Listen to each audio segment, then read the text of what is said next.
Good evening, ladies and gentlemen, and welcome to a brand new episode of Friday Night WrestleCast. I'm your host, Rich Billy Jr., and tonight I'm joined by Mr. Adam Vale. How's it going, Adam? What's up, people? Get ready. 18 hours with WrestleCast. We'll have an intermission after the 15th hour, and then just got to wing it the rest of the way. If you don't, we already can see your IP address, and we will find you. Well, there you go. Well, Adam tonight will be impersonating the tired man because we're all going to be tired after we watch 4 hours of Elimination Chamber this weekend. Yeah. Oh, man. That's right. We're also joined by Miss Dana Abercrombie. How's it going, Dana? Hola, everyone. Yay, wrestling. Oi. Yeah. Oi, mateys. And we are also joined by Mr. Ricardo Negron. How's it going, Ricky? Doing all right. My return to the WrestleCast has been a slow burn, but no camera today. But I'm here in voice and spirit, and what have you. Yeah, and I'm glad you mentioned slow burn, which is very, very similar to how Dean Ambrose is viewed now since he went to Raw, because they have done nothing with this guy. So. That's the slowest of burns there.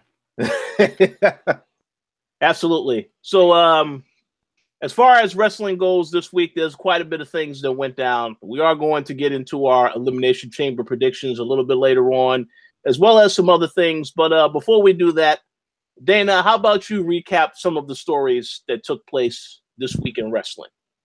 Yay.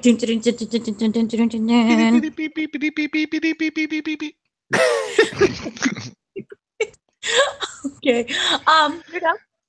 There's an official autobiography coming out of former ECW champion Sabu that will be released later this year.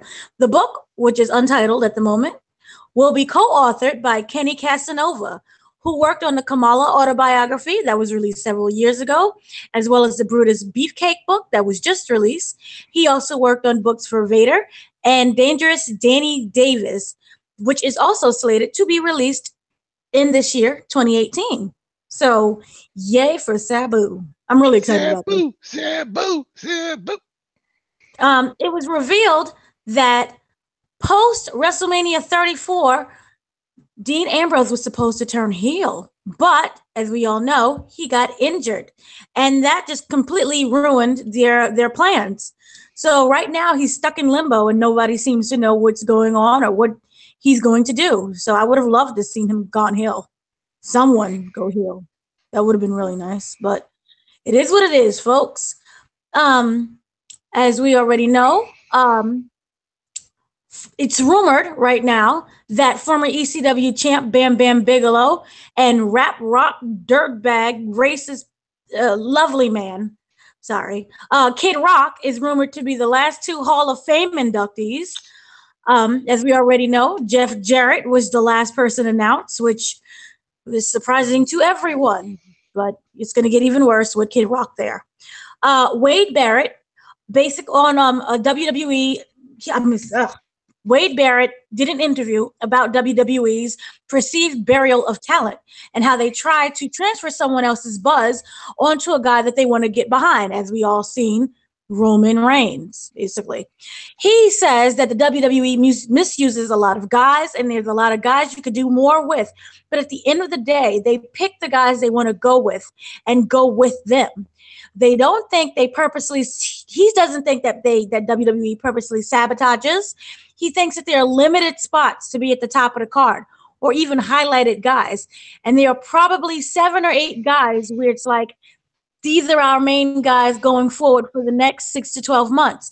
And these need to be the guys getting the biggest reaction, being involved in the biggest storylines and stuff like that. So if there's a guy who is getting bigger reactions than them, then they may want to attempt to generate buzz themselves. But the buzz that they try to generate will be forced to transfer onto the guys that WWE wants to go with and who they want to push. So what he's saying is basically this is overcrowding. And once WWE makes up their mind, unless the fans are really rooting for it, like we saw with Daniel Bryan or even James Ellsworth, then maybe you have room to grow. Anyone knows TNA or Impact Wrestling or Impact on Pop TV or whatever name it's going by now, they are losing a lot of talent. They recently just lost at EC3, which I'm shocked they're allowing Eric Carter to go by, but that's his name, EC3. He left the company, as we all know, for NXT. Also, remember, Austin Aries previously was a part of WWE and then went back to TNA or Impact or whatever the heck is going by. Basically, there was an interview with Don Callis, who was part of the creative with TNA, and he's saying that there's a problem with the narrative that goes around with that. I'm not knocking wrestling journalism because it is what it is, but there's a narrative that wants to pin TNA against WWE. And that's fine, but it's not true. There's no context there. We're okay with them leaving, and we're okay with them basically taking the talent. We are a company that's going to keep changing and keep evolving. So if we have to work with new guys every day, if people decide to leave, then that's okay as well. So he said, for example, take a look at the departure of Bobby Lashley. He was under contract to us for almost the summertime this year, and he had other opportunities. They came together and they decided that as a group that it's okay for Bobby Lashley to go wherever he wants to go, and that they have an open door policy. They're not going to force anyone to be there. If they're depressed, they can leave. If they want to come in, they can come in if they want to. So that's a pretty shocking, response. And he's basically also saying that no one is irreplaceable. No one thinks that they're irreplaceable. So that also goes with, there's talent out there no matter where you look. So they're looking to the positive side for that as well. So good for them. WWE Raw's second hour of the historic gauntlet match was the most watched since Raw 25. As SmackDown Live continues to stumble creatively, WWE Raw took a bold, risky move that we'll later talk about with the gauntlet match. And as a result, viewership was up 6% with an average of 3.28 million viewers. So good for them. That's good. And as I was telling, as we'll also get into this later, that gauntlet match was lovely. It's nice to see, real wrestling for once. Many people doesn't know this, but remember Crime Time, remember Shad from Crime Time? Basically, he was a stunt double in Black Panther for M'Baku. I'm pretty sure I butchered that name. Didn't he also write a book? He wrote a book, and he also did stunt work for Telltale's Batman. So making a very happy living, and he's in a lot of different projects, and he's no one's token black whatever, or being a racist stereotype. So that's really good for him. Also, if you noticed during SmackDown Live this week, Nakamura wasn't there, and the reason that Nakamura, who is going into WrestleMania, while he wasn't there, is because WWE had nothing for him. So, yeah, that makes plenty of sense. So, yeah. Now, in very funny haha news, Bray Wyatt's ex-wife, as you know, they got divorced. He's very upset. Remember, he said that Bray Wyatt was cheating, and basically there was this big thing with JoJo. Well, she's back again, the ex-wife, and now she's accusing Bray Wyatt of spending his child support money on non-necessary items, including strip clubs and money on JoJo. So he's still going with JoJo. Remember when everyone got sick with that random meningitis strain? And then it also included JoJo. Anyway, the ex-wife, is accusing him of only giving her $6,000 a month in child support for their kids instead of the agreed $14,765 a month. So more than half of that is going to JoJo. And strippers, that's a lot of money to give to strippers. Yeah, but JoJo's also making her own money. I don't believe that. I mean, you can make your own money and also take other people's money too. I don't want to venture too much off topic, but I have to ask this question: why does she need $14,000 a month? I guess because that's the money accustomed to. I don't know. I don't know. I would be satisfied with only about 1,000, maybe 2,000, maybe 3,000 a month. But I mean, unless they're like in private school, yeah, and you know, they Accustomed have to a their own certain lifestyle. I mean, he started making some big bucks a few years ago, so. I just have to say, you know, I had no idea you can get paid that much to job. So that's a thumbs up to Bray Wyatt. He's making money. But what's weird is I thought he was making a lot when it came to merch sales, but he had I remember before 6 shirts, and now he only has 2 on the WWE shop. So well, they're not doing anything with him. Yeah. He's not even the most popular guy from the Wyatt family anymore. Yeah, no. You're right. Well, he's about to get woken, so we'll talk about that later. Well,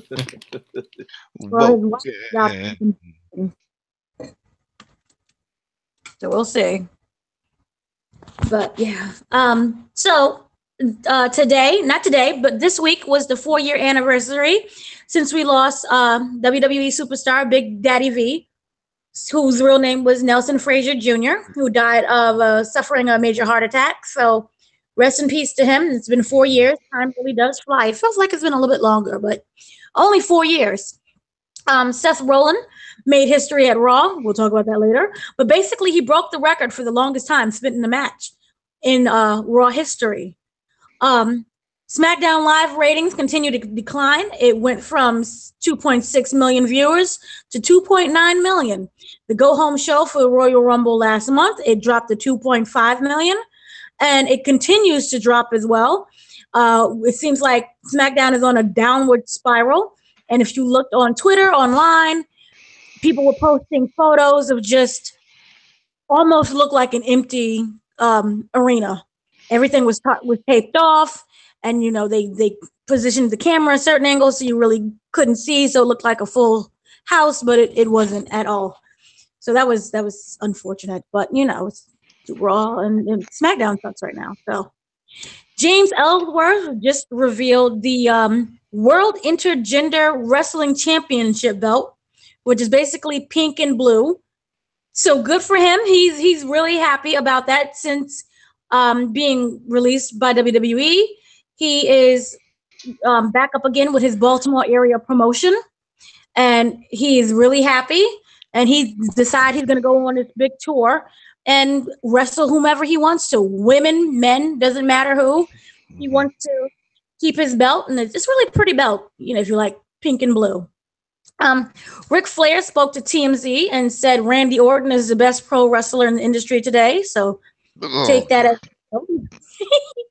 Must be drunk. Man, he needs to pick up a copy of that Sabu book and learn a few things. Very true. As we all noticed on Monday, Apollo's Crews had his name rechanged. His name is just now Apollo. And many people are like, oh, this is stupid. We don't understand why. Here's the very sad reason behind him just being Apollo. His name was suddenly dropped because of the recent Parkland, Florida shooting that killed 17 people. And basically, the decision came from Vince McMahon himself. He decided to change the name to just Apollo because it was so depressing of what happened that he didn't want anyone to confuse or any association at all with the shooter. So that's why he's now Apollo. So it makes sense. It's very sad, but yeah. So straight Apollo it is. Jeff Jarrett, as we saw, is going to be inducted into the WWE Hall of Fame, and many people are very confused or just downright angry about that. WWE is also doing away with their home video releases after the annual WrestleMania release. With the exception of the recent never-released DVD, sales continue to decline and titles continue to be canceled. Warner Brothers distributes the releases and only have 5 titles scheduled. This may even be the first year that we do not receive a WrestleMania hard copy release. So that's very unfortunate if you're a DVD collector. Hulk Hogan's return to WWE seems to be very intimate, and WWE is still working with him, and they're trying to figure out the right deal. I guess with Kid Rock coming back, it's appropriate for Hogan to come back. He still has 2 more ringside exclusive figures that's releasing this year, and it'll feature him in his 2002 red and yellow attire. Brock Lesnar's contract with the WWE officially ends on Mania weekend, so take that as it will. Brock Lesnar has now been champion for more than 321 days, meaning Brock has held the title for 58% of its entire existence. Way to go, WWE. The next WWE 24 special will focus on the Women's Royal Rumble match, so you can see how they disrespected everyone there. That's great. WWE will be using fireworks and pyrotechnics for WrestleMania 34, so it's nice that they got their budget together. I guess they can do that now with the Brock Lesnar leaving, so that's good for them. In ROH news, Cody Rhodes announced that he will take on Matt Taven at their 16th anniversary show on March 9th, so good for him. There's also a reason why Io Shirai, I'm pretty sure I just butchered that, why she wasn't at the ROH Women of Honor tournament is because she's trying to get cleared to go back to WWE, and she recently had a neck injury. So she's working that out and trying to rehabilitate. So she plans on being back really soon. We just don't know when. Ring of Honor also announced that there are plans to launch a streaming service, Honor Club, which is basically a revamped version of the Ringside program, which now includes access to pay-per-views for subscribers. And they also were in desperate need of a website update, so they got that all together, and they got their streaming service, and they now promise that everything will be more functional, easy to navigate, and mobile-friendly. So good for them.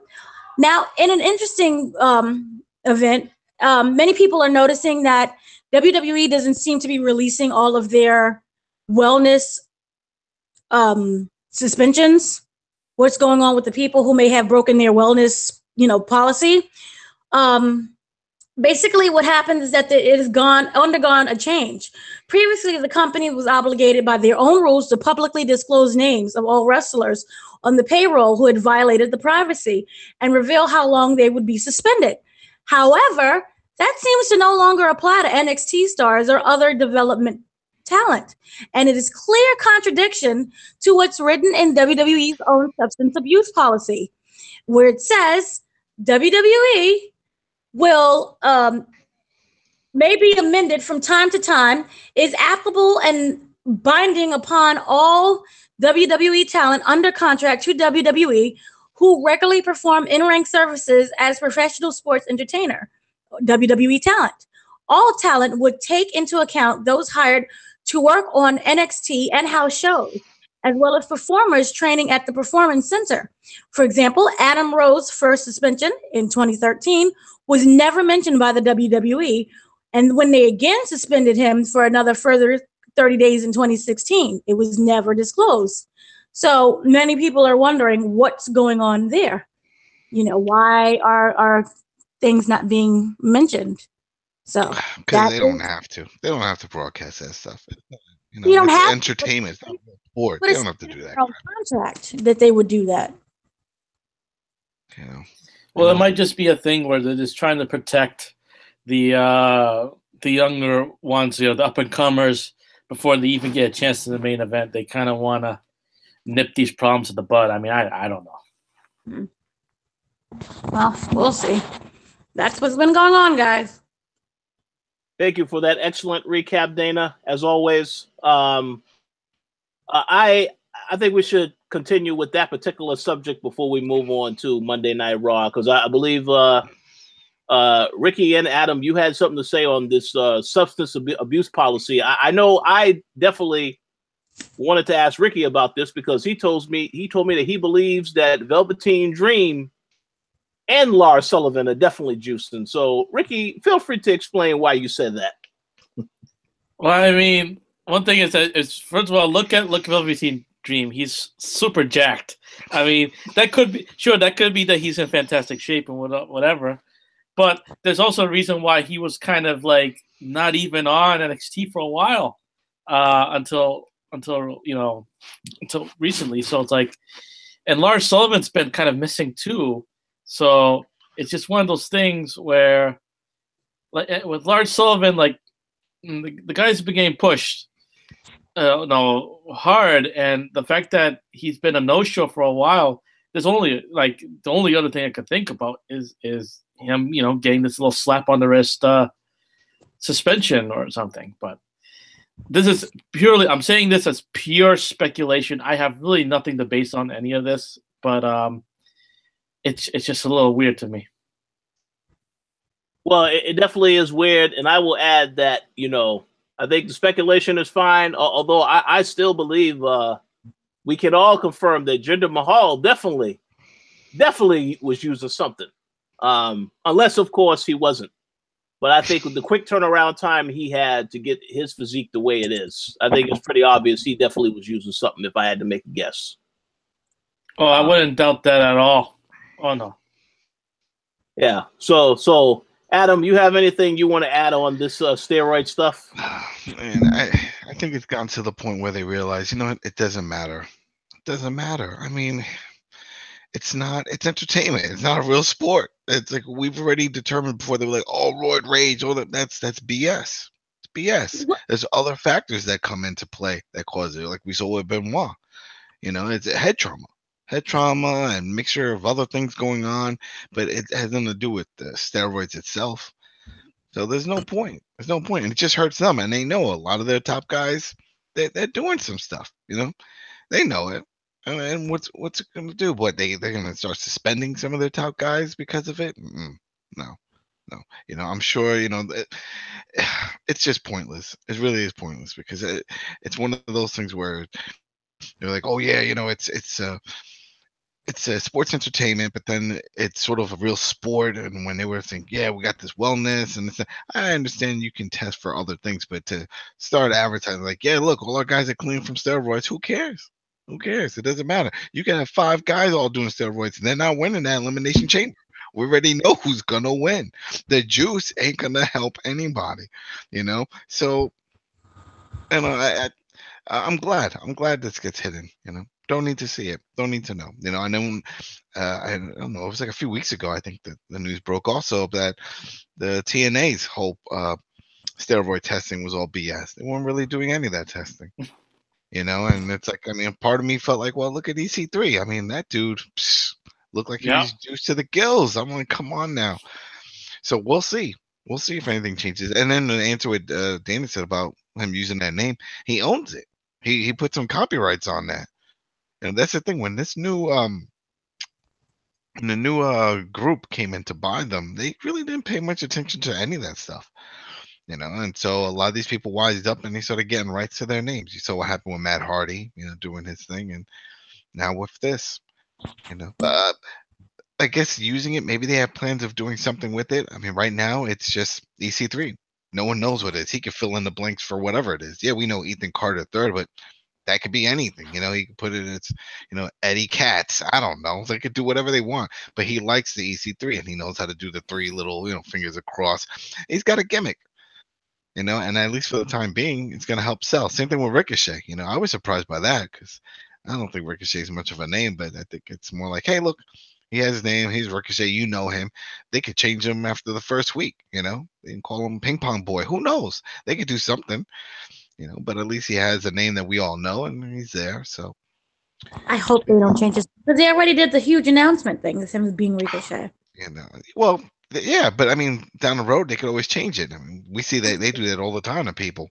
They change their name after people get familiar and was like, oh, I know who that is already. I always was waiting for Dolph Ziggler to get a name change, but that never happened. So remember Trinity? What? Trinity? Yeah. From the Matrix? No. Talking about Naomi? Yes. Trinity, see, there you go. You see, perfect. I already forgot. Whoosh, right over the head. I remember there you go. Leaki. See what you call me? You know what? Let's keep it clean. Listen, so the whole thing is it don't matter. It don't matter. They'll just change things up. EC3, whatever. And the steroids, we'll see what happens. Maybe Chris Masters can come back and be like, yo, can I use this stuff again? They're like, yo, come on back. Because remember, he was big. And he's in well, they let him go or he quit or something happened. He's no longer with Impact, but he was there for a while. Not as big as he used to be when he was with WWE. Remember when they made that comment? I think it was Shawn Michaels and Triple H. Like, oh, what happened to you? You look different. Remember that? Yeah. You know, it's like, oh, that's kind of sad. You know, it's like, you know, Especially given that Triple H just juices it up all the time as well. Yeah, you know, and that's the thing. It's like when all these people are like, oh, yeah, but all these. I had a buddy of mine. That's when it was like, yeah, but all these wrestlers, they keep dying because of those steroids. No, they die a mixture of prescription meds, painkillers, and boozing. You know, because they're constantly in pain. Those bumps hurt. Those bumps hurt. It takes its toll. So then you start taking some painkillers, and then you're always on the road, and then you have other ailments, and then you're drinking and stuff, and next you know, boop, you go. You know, True. but just steroids by itself. I mean, people forget that there's a lot of steroids that are legal here that are legal everywhere else in the world. There's a bunch legal from Canada, and those guys aren't dropping like flies. You know, it's silly. So I'm glad that they're not bringing that up anymore. So then that way we could just see it as what they're advertising, which is sports entertainment. Are you gonna see some big diesel guys? Yeah. Are you gonna see some guys that look crazy like the way The Rock does when he does his Fast and Furious movies? Yeah. You know, but you know what? It's okay because no one's dumb enough to put actual money on bets for these things. So we know there's an outcome. There are some out there. They're sharp as marbles then, because they should know that there's a bunch of people already that had planned out the outcome, you know, hours before this match started. So there's no point. There's no point. You know, let them come in, walk around, juice, do the whole thing. If it helps them because they don't have time to spend hours and hours in the gym, which I don't see how any of them do if they're always traveling, then you gotta do what you gotta do. No, I mean I hear you, and like even in like, you know, legitimate team sports like baseball and football and whatever, I don't care if they use steroids there either. Because so speaking of that, just to link it up, did you hear about the guy in the Olympics, the curling, the Russian? He's juicing. Yeah. Are you kidding me? For curling, like I get it, you're using the brush and you're wiping away the ice and stuff, but still, man, that's funny. Yeah. Oh. But yeah, no, I it's kind of like whatever. But I feel like the whole thing with like, you know, we're gonna go with this wellness policy, and it's all to, you know, to protect our talent, things like that. It's all publicity because of all the wrestlers, you know, dying off left and right, and how bad it was making the company look. So, like, you know, they're trying to feign this whole idea of looking out for the well-being of the talent, even though they refuse to have off seasons. But that's a whole different can of worms. No, they definitely need to change things up though when it comes to the time off. They need to come up with some kind of scheduling. And I remember before they would write them off as getting injured. Remember Undertaker used to get it. You know, you write some of these guys, oh, he got hurt, and then you'll see pictures that he's hanging out at the beach or something. You know, and they're humans just like us. I mean, this is a traveling circus all year round. They need some time off. If not, you're gonna get hurt. That's it. Things are just gonna happen. You're gonna get sloppy with some of your own moves. You know, things just happen. So I wish they sort of treated like that. Like we know WrestleMania is considered like the season finale, right? That's it. Everything restarts after WrestleMania. Well, then some people should go on vacation after WrestleMania. And they should talk about it. It's like, you know what? So-and-so is going to be out for 2 or 3 weeks taking a vacation with his family. They did that with Dean Ambrose. Remember when he went on his honeymoon or whatever, and they announced it? Oh, he's not here. He's on his honeymoon. Blah, blah, blah. Okay, yep. That's fine. So why can't you say that about some other guys? Like, hey, taking 2 weeks off after Mania, so-and-so took an ass whooping, and he needs to recoup. You know what? Everybody can relate to needing time off from work. That's the bottom line. So I don't think I'm going, oh, no. It's like, okay, whatever. The only people that probably get pissed are people that paid to do the next live show. You know, they want to see their favorite star, Joe or whoever it is. But hey, these are real people. These are real people. And it always says at the bottom, you know, card scheduled to change. So I wonder if this has anything to do. Remember that drug ring that the guy? Oh yeah, this definitely has something to do with that. This definitely has something to do with that. Because the guy came out and said there were 17 other more people from WWE, included Triple H. Yeah. I'm sure. This definitely had to do with that. And they were like, you know what? Why are we bothering with this? Why do we expose ourselves like this to the media? And what's the point out of it? What do we get out of this? I don't know, man. I don't know. All right, let's stop doing it then. That's it. That's true. And if that's true. There's no reason. No. And also, I mean, they have other. Oh wait, real quick, they have other programs in place. Like they have that one for past and present superstars that to battle addiction, and that's where Jeff Jarrett comes in. Remember, because he was part of that, and then there was a bunch of other people that jumped in on that before. You know, I think even Scott Hall was part of that program for a while. You know, it's open. If you worked at a company at some point, you can just contact the department, the HR department, or whatever department they have, and then they'll put you in the coverage. They'll cover it. So that way they can say, hey, we did our part. You know, we were there for him or her. True. And also, I wonder if this has to do with Linda McMahon being, the small business cabinet member. I think people forgot about her altogether. I mean, think about it, when you hear the whole Trump campaign, all the people coming and going, you don't hear her name at all. You know, so I don't think it has anything to do. I'm sure a lot of people forgot all about her and don't even realize that she's still involved in politics. Oh my gosh. Yeah, like, oh, didn't she run for some kind of position in Connecticut? Yeah, she didn't win that. Do you know what she does now? She's a housewife, right? Yeah, you keep thinking that. All right, let's move on. Shit. She was just at CPAC. How does no one remember? Oh yeah. Okay. I still laugh at the time that Linda lost one of these election things, and you could see Vince McMahon practically crying on stage from depression. She ran twice. Yeah. Yeah, but no, she was just at CPAC, and for those who don't know what CPAC is, it is a very conservative convention that they hold every year. And she was over there. All big speech. Yeah, she did a huge speech with Kellyanne Conway. So that's what she's been doing. She was interviewed by Washington Times, and she was there to, prove to people I'm still employed and not doing anything, basically. I don't know why in my mind I figured that once she got picked up that Trump was going to pick up JBL and give him a spot. It just seemed like a perfect fit, especially now. I think he needs him. Put him to talk to the press and stuff. Him in his cowboy hat and everything. I think that'd be fun. He knows how to talk in front of a mic and get a crowd riled up. I think it'll work. Or even have a position at Fox News. I was really shocked about that too. He was there because that was the thing. Remember he had a show on Fox. Yeah. He was talking about, it was more like him in stock markets. Yeah. Yep. I expected him to have a full like political, type of guest they would always come in and speak about. So I'm a little surprised about that. Oh, I love it, Michael. Right, just imagine if like he was their spokesperson, and every time the press is gathered in the room and they're waiting, and then you hear the JBL music, and he comes out. Oh, that would be awesome. See, we would watch that.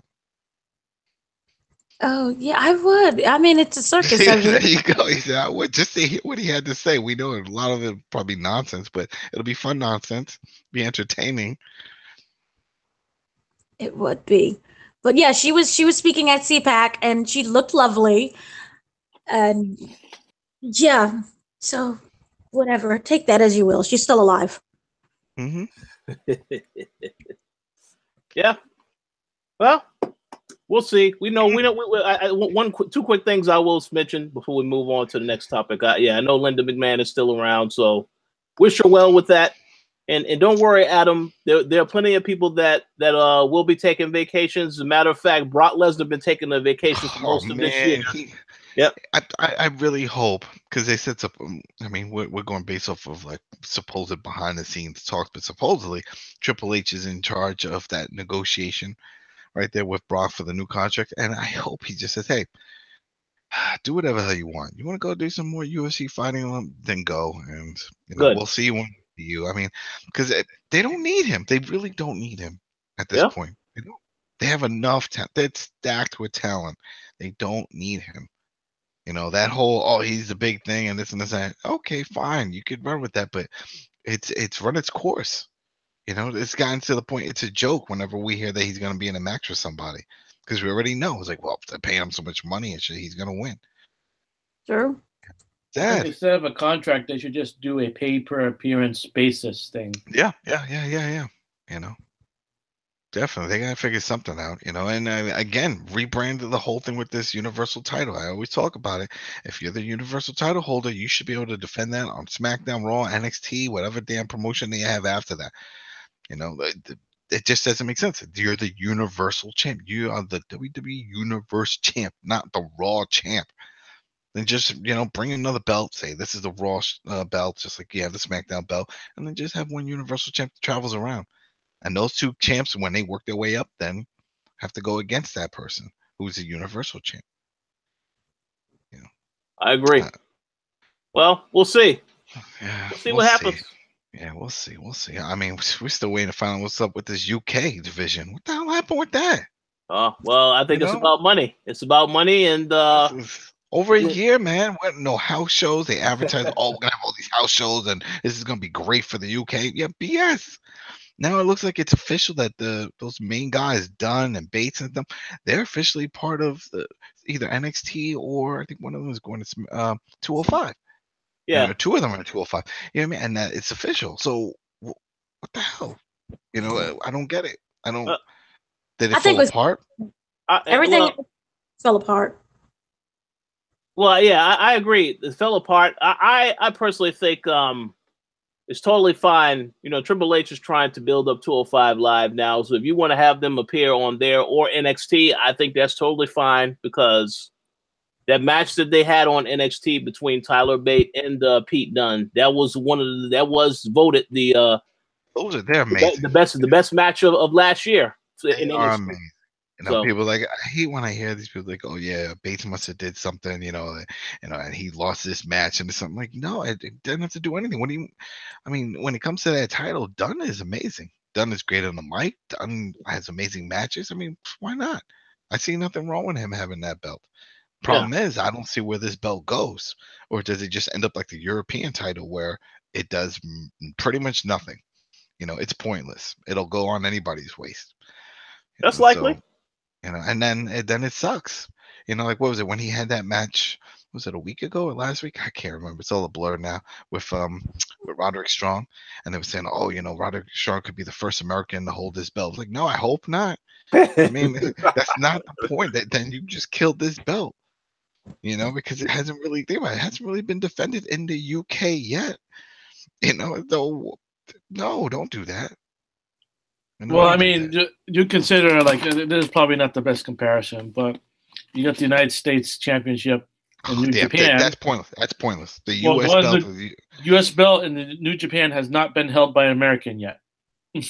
Yeah. So yeah, you see, hell, freaking New Japan gave a different belt to Kenny Omega just so he wouldn't win the main one. They're like, we give you a American belt. Yeah, you American champ. You know, it's sad because it's true. Yeah, it's true. You know what I mean? It's like, shit. Can I win? No, not for you, not for you. So, whatever. We'll see. We'll see what happens. But I don't know what they're thinking anymore. Well, here's the thing. I think if you really look at it, the only one who has any type of guidance and leadership and can do something without it completely failing is Triple H. So you have 5 different programs that they're doing right now. It's really hard for one guy to oversee all 5 shows. So even if you have Raw and SmackDown is completely abandoned, you have 205 Live, NXT, and then also you're going to do the UK thing as well. So it's just a lot. It is. It's definitely a lot. It's definitely a lot. They should have thought about that. They should have thought about that. He did, but I don't think they counted on Vince being so awful and in Road Dogg just ruining anything that he touches. Road Dogg is part of that creative? I thought he was just like a SmackDown. On SmackDown, he is. Creative. So no one's watching SmackDown. Raw is completely trash. Only show that's gotten better is 205 Live, and we have to thank an accused, alleged drug addict and rapist for that. So everything is just, completely up in the air. Remember, that wasn't even supposed to be something that was good. Think how much of a blessing that really turned out for 205.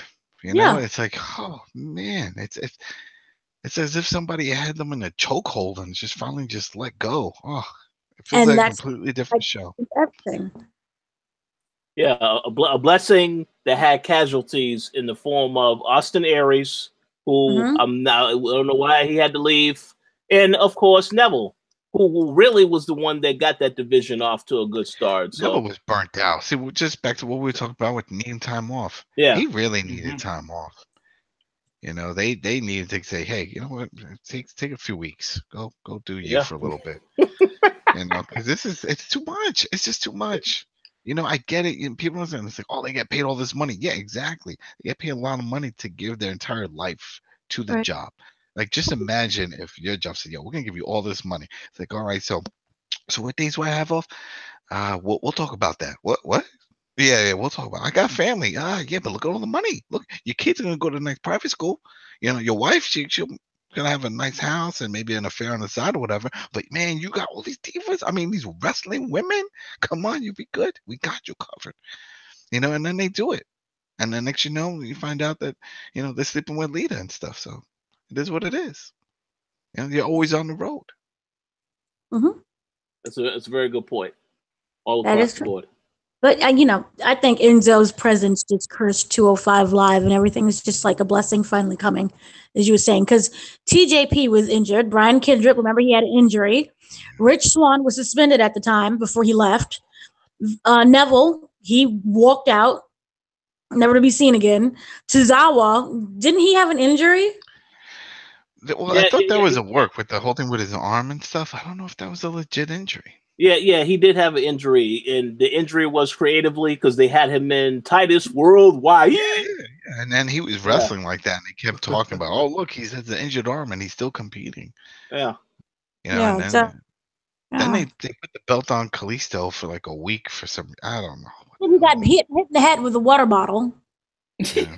Oh, yeah, that was pretty bad. So it's cursed. So right now, everything seems to be going really well. All because Enzo left. So sad. Yeah, Enzo was really like taking the life out of the division, because you have this guy who was the least talented wrestler from an in-ring perspective out of anyone by far in that division. He steps in there, and because he can talk on the stick, he immediately gets the belt. And you know, and then you have him. So you have him go from being beat up by the entire 205 Live roster to suddenly having like half the heels just decide to join up with him and like be his lackeys. It made no sense at all. And I'm sorry, go ahead. It was NWO. Oh man, like NWO is, it's like like a really, really bad version of it. Yeah. Everyone was in NWO. Even the cameraman. Yeah, that was crazy. Crazy, but you could just tell that they were going to have Enzo. Had he not been kicked out, he would have held the damn belt all the way through WrestleMania. Very true. Yeah. I mean, just think about it. Here it is, especially those 205 guys. You're doing all these crazy flips. You're putting your body on the line. And you're not going to get that opportunity just because you're not that great on the mic. That's not fair. You know, that's not why people watch that Cruiserweight Classic. No one watched it because they wanted to hear these promos. They watched it because they wanted to see the in-ring action. And then when you hear 205 pop up, they're like, oh, this is going to be great. We're going to see all this stuff. And next you know, it's like 20 minutes out of this hour show. It's just freaking Enzo talking and BSing and backstage stuff. I was like, oh, I thought at first it was just going to be 1 or 2 weeks, and it was like every week. It was horrible. It must have really been a thing where just nobody wanted him. Like, neither of the brands on the main roster wanted to deal with him. They knew he wasn't going to be receptive to going down to NXT. So it's just like, well, fuck it. Let's throw him on 205. No one cares about 205 anyway. We'll go ahead and give him the belt and let him be happy for a little bit until we figure out what we're going to do with this guy. And then, you know, like this story comes up about the rape stuff, and it's just like, okay, well, whether it's true or not, you're out of here, because you didn't tell us about this when this was first came up. And so, you know, this was like a like a 3 strikes you're out type of thing. I mean, I hope that stuff isn't true, for everyone's sake, but even if it's not or whatever, I just don't want him to come back. I don't think he was good for the business. At least not for it would invite him back either way. Remember with Rich Swann, and he was completely cleared of everything. Yeah. He's coming back. He's not coming back. Don't worry about that. Oh, amen. But Rich Swann is at House of Hardcore. Tommy Dreamer. See, there you go. Tommy Dreamer should be in the Hall of Fame before Jeff Jarrett. Well, there you go. That's a good one, actually. There's a segue right there. The reason why I'm pissed with Jeff, and I think a lot of people, and you hear a lot of mix matching, Taz has that radio show. It's on the radio, so I'm listening, and he's like, "Oh, people don't know what he did for the business," but it's not about the business. He's being inducted as Double J. They're not putting him in as the man who started another promotion and competition and all this stuff. And he gave a lot of breaks. Samoa Joe, AJ Styles, Bobby Roode, a lot of the guys that we know and we like now are here because of him, because of Jeff. We have to respect him for that. But that's not what he's being put in for. He's being put in for his time, as a guitar wheeling with the white suspenders and stuff. I mean, come on now. It's just it's not right. But there's so many people that belong there before he gets in. And then I was joking with Richard that they must mean that Bob Holly wasn't available. There you go. But that's it. That's a joke. People are like, oh, they're letting everybody in now, and it feels that way because if you're thinking of all the names of people, hell, even Rob Van Dam should be in there.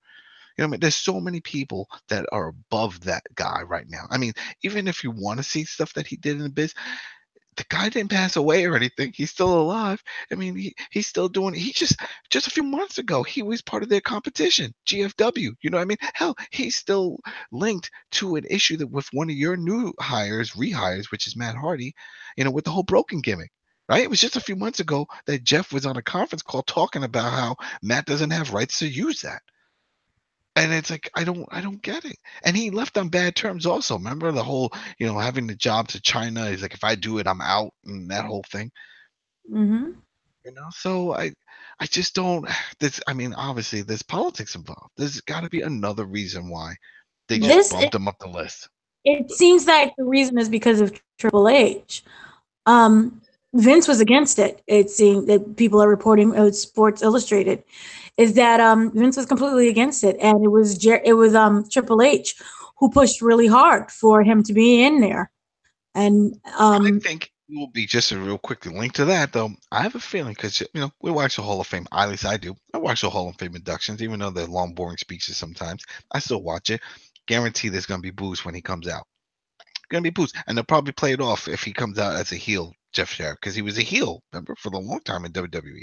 So maybe they'll just, but I feel that the boos are going to be legit just because they feel that there's other people qualified that should be inducted before he gets in, especially what he's. So since you, that was an excellent segue, since you brought that up, let me ask 2 questions to all of you. The first question is, what is the reason that y'all think that he actually got inducted into the Hall of Fame? So I'll go ahead and give my reason. I believe, Adam, you've already said something, but you'll have opportunity to say something again. I think the reason they put him in there, obviously, it is a strategy that I think we will see later. Maybe it could be them trying to get some footage from the TNA library from other people that were there, like AJ Styles, so on and so forth. But I also think we know that we heard that Jeff Jarrett was in rehab. WWE helped him get back into rehab. So maybe that was part of the agreement where they helped him get back in. And in turn for him helping them, now they want him to forget about the stuff he's done with TNA. Don't try to do any more work within the industry that is against them. Just go into the Hall of Fame and call it a career, and that's it. But that would be my guess. But Dana, do you have any thoughts as to why he got inducted into the Hall of Fame? Aside from the library, and also I just want to say really quickly that Jeff Jarrett is a butthole, yes, but he was the one that was responsible for the X Division. So thank you for that. And that's when you got to see Samoa Joe really wrestle. He can wrestle, and he's very athletic. So yeah, and that's the thing. It's like you said, if he was Jeff Jarrett and they were bringing him in because of that, like for example, with Eric Bischoff, right?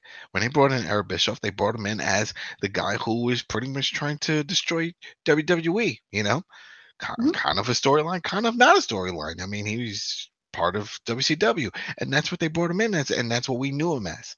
You know, he was always the villain. He was that guy. That's not what they're saying here. If they were to bring him in, if they do this at the Hall of Fame, where it says, yeah, he left, wound up creating TNA Impact, and they start talking about all that stuff, and what we just talked about, how he helped AJ, Samoa Joe, and all these other people just get a foothold on some mainstream media here. I mean, they were always wrestling, but at least we saw them on Impact, on Spike, and stuff. If they do that, then it's okay, because then now all the people that don't watch, because that's the thing, WWE Universe, we know this, a lot of them don't watch anything else but WWE. They don't know. I don't know if you guys heard a long time ago, it was an interview with that Jeff Hardy did, and this is when he had just become champ, or he was champ for a while at Impact. Anyway, he went through a drive-through, and he said that the girl recognized him. I said, "Oh, you're Jeff Hardy, right? The wrestler." He was like, "Yeah." She's like, "Man, why'd you quit? You were so good." Like, she had no clue. He was like, "No, I'm wrestling at TNA. I'm a champ." Like, but she right over there, because it's all about WWE or nothing. So a lot of these people, same thing. It's like, maybe if they air all of that, then a lot of these people will get a better understanding why. But right now, when they were advertising just a Double J and doing that whole thing, I'm telling you, paying the crowd, like, what? Why? What did he do? Why does he deserve it? And that doesn't make any sense for me, that they're not going to acknowledge him in the whole TNA thing, especially when Dixie Carter. Remember when Kurt Angle did his comeback and his little Hall of Fame speech thing, and Dixie Carter was there, and they did a whole interview with her. And remember, she was when C3 got announced and he made his way into NXT. Remember, she was there. There goes my nephew. Yeehaw! Yeah. Oh, so that's the thing. That's another thing I was thinking about too, when they were like, "Oh, why are they not going to change his name?"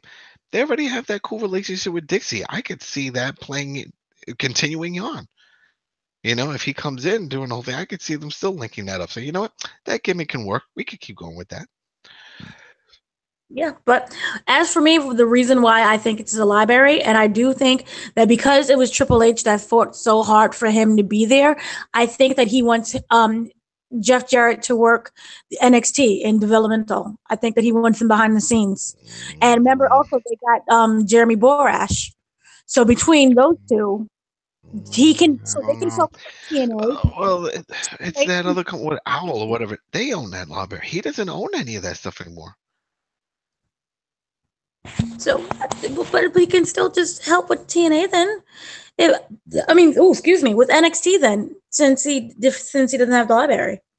Man, it sounds like you said. Everything sounds political. It sounds personal for why he's there. Help. He can't do it all by himself. And love it or hate it, Jeff Jarrett does know how to run a show. So did Tommy Dreamer, and they didn't give him a full-time job. So whatever, he had to go do his own thing. I don't think they respect Tommy Dreamer. I think they respect Jeff Jarrett because him and Jarrett came up together. When you look at Dreamer, they never came up together. So I believe that is that weird friendship. If you look at everything, that all the friendships, no matter what has happened with them, Triple H has stayed loyal to all of his friends that came up with him. There are people who should not be WWE. Don't you wish you had him as a friend? Huh? Right? Don't you wish you had him as a friend? He could hook you up on all kinds of shit. Yeah. I mean, if he's that loyal, He's like, yeah, I'm bringing people back and I'm putting you in the Hall of Fame. Hey, man, I just asked for a job. I don't need the ring. No, you get in a ring. You are getting a ring on that finger of yours.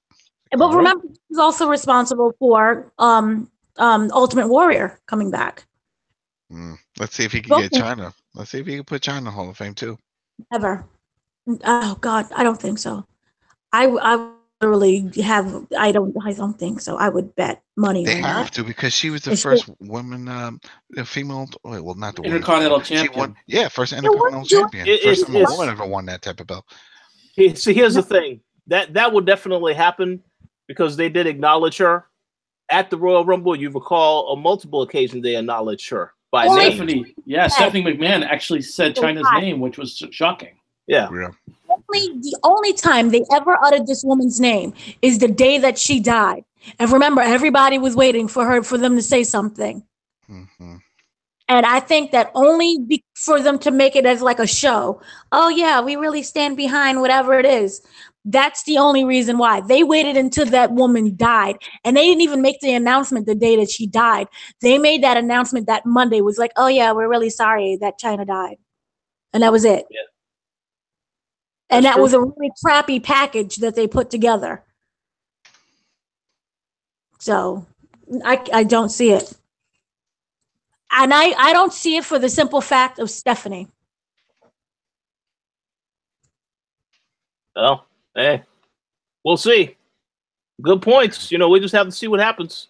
How about you, Ricky? Any thoughts on why you think Jeff Jarrett got inducted or is going to get inducted? Well, I mean, I think you guys have a lot of really good theories about, Jarrett, getting involved in the company, and that this is kind of an olive branch because, like as you recall, Vince McMahon was very vocal about his disdain for Jeff Jarrett when acquiring WCW. I don't know, man. Like the announcement of him getting inducted was very shocking. It was very shocking and disappointing. I'm not gonna lie, it was very disappointing. I mean, I'll acknowledge that Jarrett was a key part of the industry when you consider about him, helping co-found TNA and all that, and bringing us guys like CM Punk and Samoa Joe and AJ Styles and all that. But that's not why he's getting inducted in there. I mean, at least they're not outright acknowledging that. It's just this whole thing of like, oh, he's one of the greatest Intercontinental champions ever. What a load of crap that is. Mm-hmm. I totally forgot that he won the Intercontinental belt, that many times or whatever. But it was just, oh my goodness. I don't know, man. Like, yeah, there has to be something more to it because it's not just the merit of his WWE career, WCW career. There's something more to it than that. It just doesn't make any sense, especially with all the other big names still waiting to get in. Mm-hmm. Mm-hmm. And that's why a lot of people are joking. It was like, man, they're putting anybody they can find into this thing because, or saying mid-carders, and they're cracking those type of jokes because they just don't see it. There's plenty of other people that are deserving. Right, that's very true. And as you said, Ricky, beforehand, the whole thing that it should have been Cyndi Lauper instead of Kid Rock. Yeah, it seems like they're going and just inducting everyone else. Sorry, what are you gonna say, Adam? What's the reason for Kid Rock? Like, I still don't get that. Like, why him? Well, it hasn't happened yet, but it is supposed to happen within the next 2 weeks or so. Yeah. Why? Well, I asked that question, and I assumed that maybe he had a WrestleMania performance, and they decided, yeah, let's go ahead and let's get him in there. I don't know why. Like, yeah, Cyndi Lauper she should have been in a long time ago. Wasn't he? Didn't he have the song with Undertaker when he was like the motorcycle guy? No, that was Limp Bizkit. Rolling. They don't talk about that no more. Let's not talk about that. And that was a legit song. A lot of people thought that they made that from. No, that was on their album. That was just one of their tracks. Got the reason why. Okay. Yeah, so that's not like Kid Rock paired with WWE to do the tribute with the troops. So he's worked with them with tribute of the troops since 2002. Okay. All right. That's there you go. Why. See, so there's some of that behind the scenes stuff because I don't recall that. I don't remember that. Wasn't what I'm thinking of the like Kid Rock had a song American Badass. Didn't like Undertaker use that at one point? Yeah, I think so. That might have been what you're thinking about. He never used the bomb to the bomb, the diggity song? No, not Undertaker. Oh, okay. I thought he did. But also they used his theme. There we go. Let's Ride for the website. So I guess that somehow gets you into the Hall of Fame instead of Cyndi Lauper. I mean, they still use Kid Rock songs in the video games. Like it's in he has a song that's in 2K18. Yeah, that's true. You know, so Yeah. So, Yeah. So all the Tributed Troops things is why he got in, basically. Well, that right there makes a lot of sense, I guess, when you put it like that. well, next you know they're gonna put Machine Gun Kelly in because he got that power bomb off the stage. That's gonna happen. That definitely will happen. Flow Rider, Machine Gun Kelly. Yeah, Flow Rider did a bunch of events with them. He's a huge wrestling fan. Maria Menounos will probably get in, although I wouldn't mind her getting in there. But it's going to happen. They should put Jillian in there. Remember her singing was. Oh yeah. Well, she's as an announcer. Yeah, they should. I mean, they put in Mean Gene. So. Oh, Lillian Garcia. Yeah.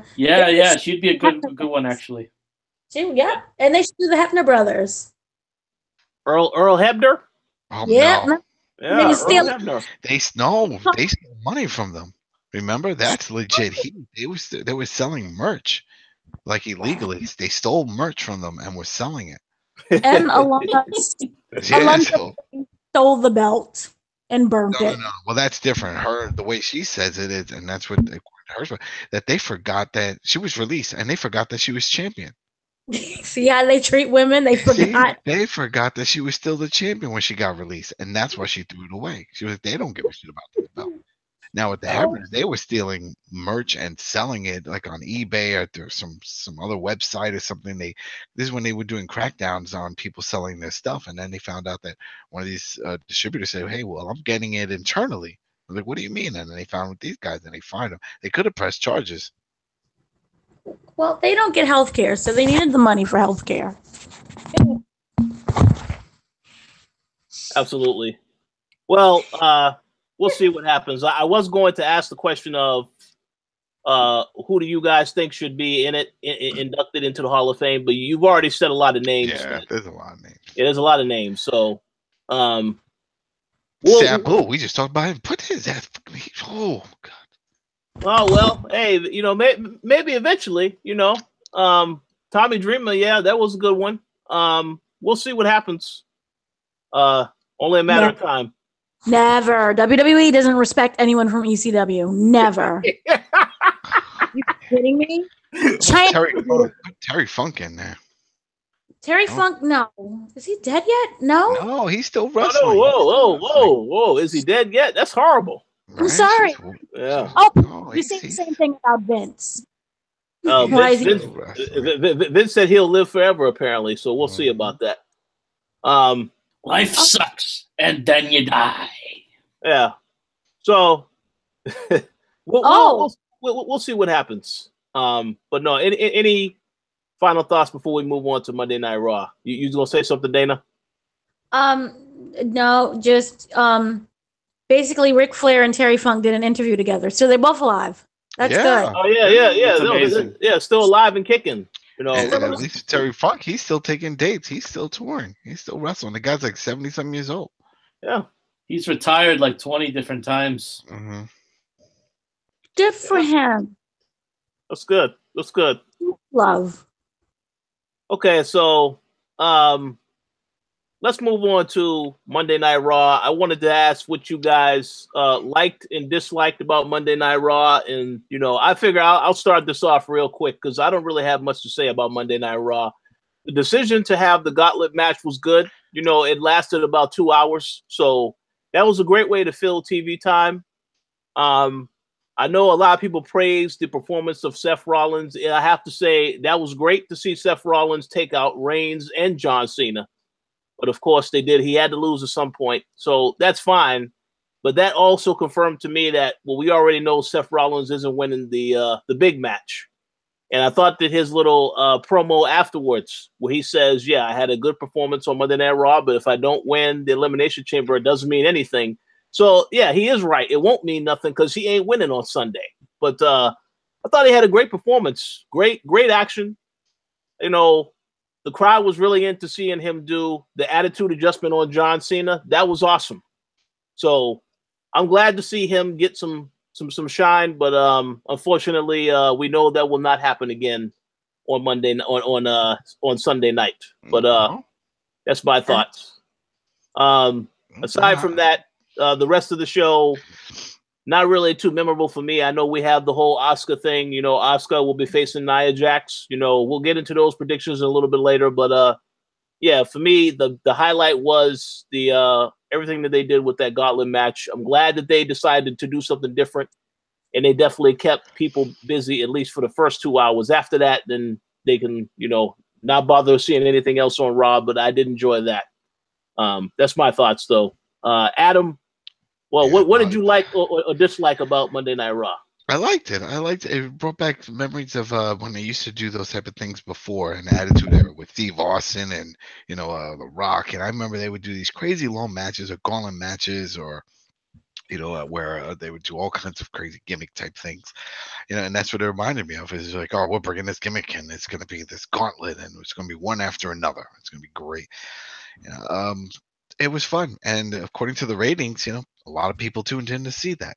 And I hope that just proves the point of people want to see more wrestling. You know, they want to see more in-ring wrestling. And especially with the second hour, like, well, what about the first? No, it makes sense. People watch, right? Let's say, you know, people that usually watch, myself and others were watching. And what do? You send a text or you call somebody, yo, this guy, they're doing a gauntlet match and Rollins is still going. What? All right. And then they tune in for the next, you know what I mean? So it makes perfect sense. What I still think Rollins is hurt, though. Like, when I see him move around the ring, or even when he comes down to the ring, he sort of like has this hobble, and I feel like he needs a brace. But because of his high flying style, he can't wear a brace, and I just always feel like he's not 100%. You know, every time he does anything on that leg, it's like he's sort of like, I'm sure he's feeling it. There's got to be some issues going on there, but he's working through it. And that's my only concern, that he's just going to burn himself out because he's got some kind of injury with that leg still, you know, or maybe that's it. He'll never be 100% and he's always going to have some pain. You know, I have a metal bar on my left arm, you know, and when I'm lifting, I have a medicine ball. When I'm doing stuff, certain things, it still hurts. I can't do a lot with it like I used to. And it's just, that's just the way it is, you know, since I have that surgery. It just never fully 100%, you know, maybe that's the case. But, yeah, I mean, I liked it, and I just hope, you know, that we see more of that. And with the ratings the way they went up, that shows that's a good sign, because then it tells Vince, like, hey, listen, people want to see more of this. Just more matches. That's it. I agree. One quick thing I will add for WWE, if by any chance they are watching this show, bring back King of the Ring, because that right there in that format for King of the Ring, that could be pretty great. Wasn't that coming back for the network? I remember hearing a while ago they were bringing that back for the network, and, you know, as now we have a bunch of network exclusive pay-per-views, but I remember that one was one of the ones being tossed around, and they just never did it. I don't know.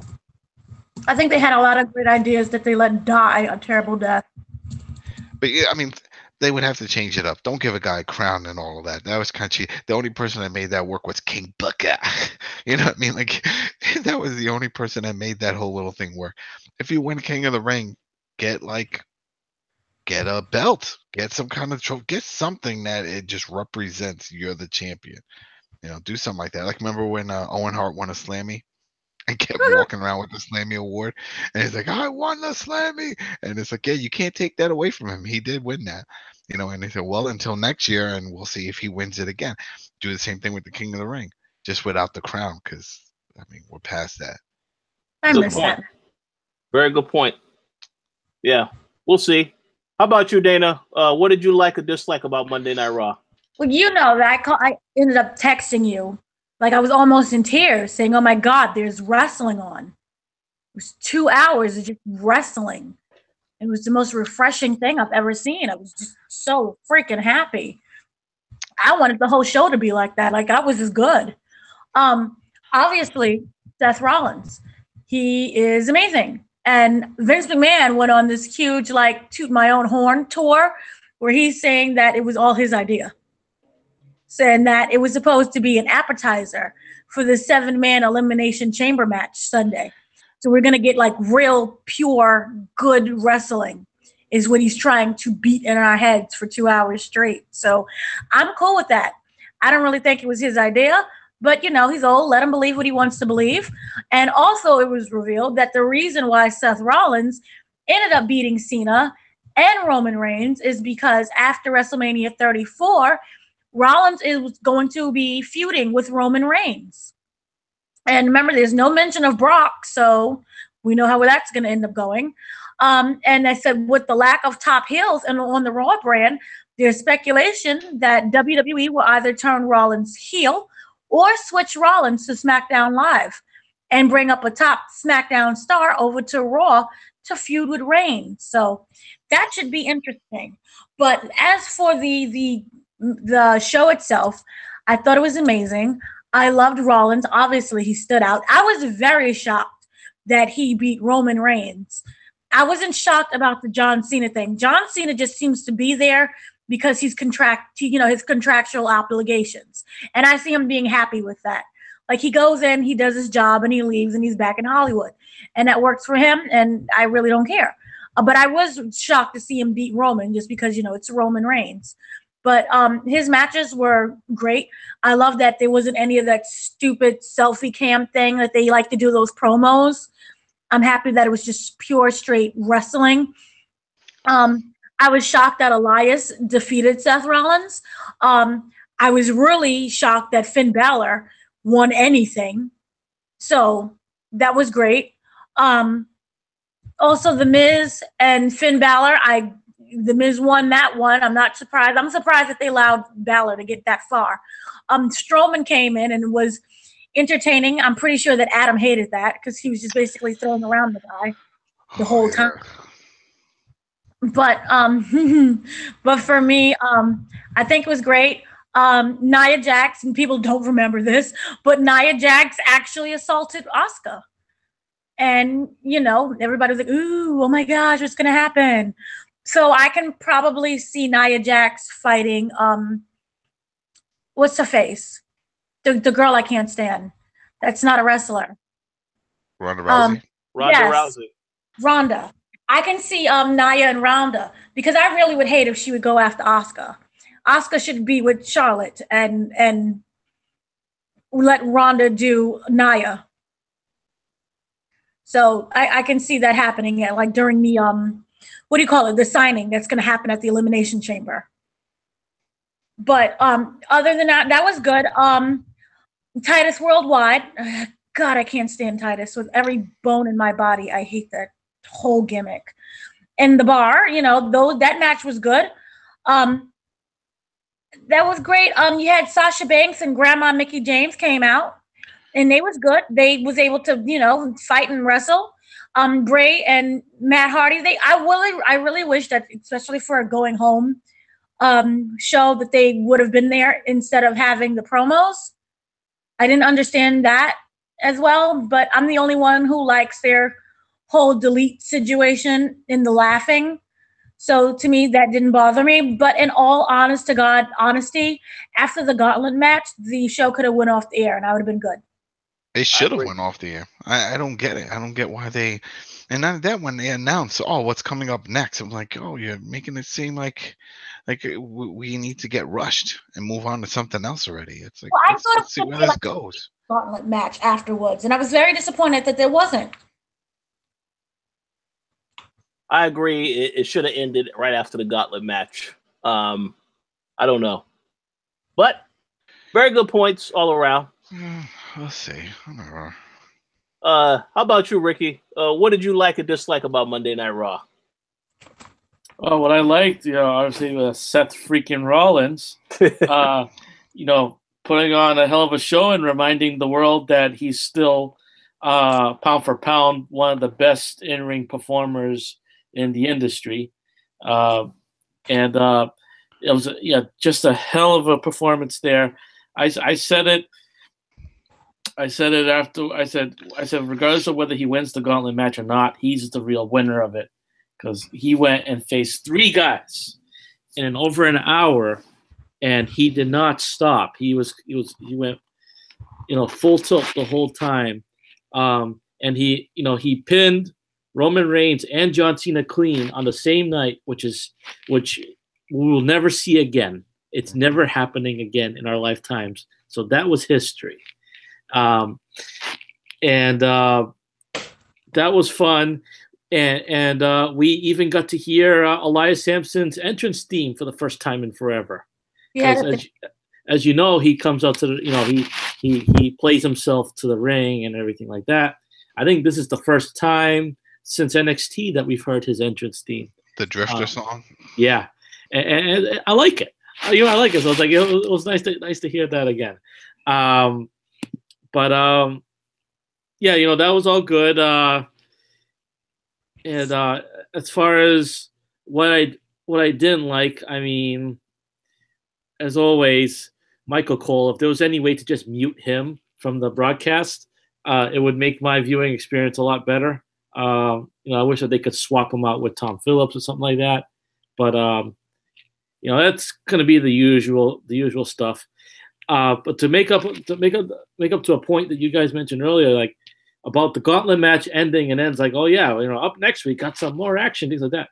It's like they're not even giving people a chance to catch a breather from this really long gauntlet match. Like that would have been a good time to just kind of like settle down and maybe have a promo or something and things like that. But I wasn't ready for more wrestling after that. Like that was a lot of action right then and there, and I'd say kudos, whether Vince was responsible or likely just any of the other people in the back were responsible for booking that. It was an entertaining Raw on the just basically on the strength of that gauntlet match. But so I don't have a lot of complaints there, other than I didn't really care for much else of what happened afterwards. So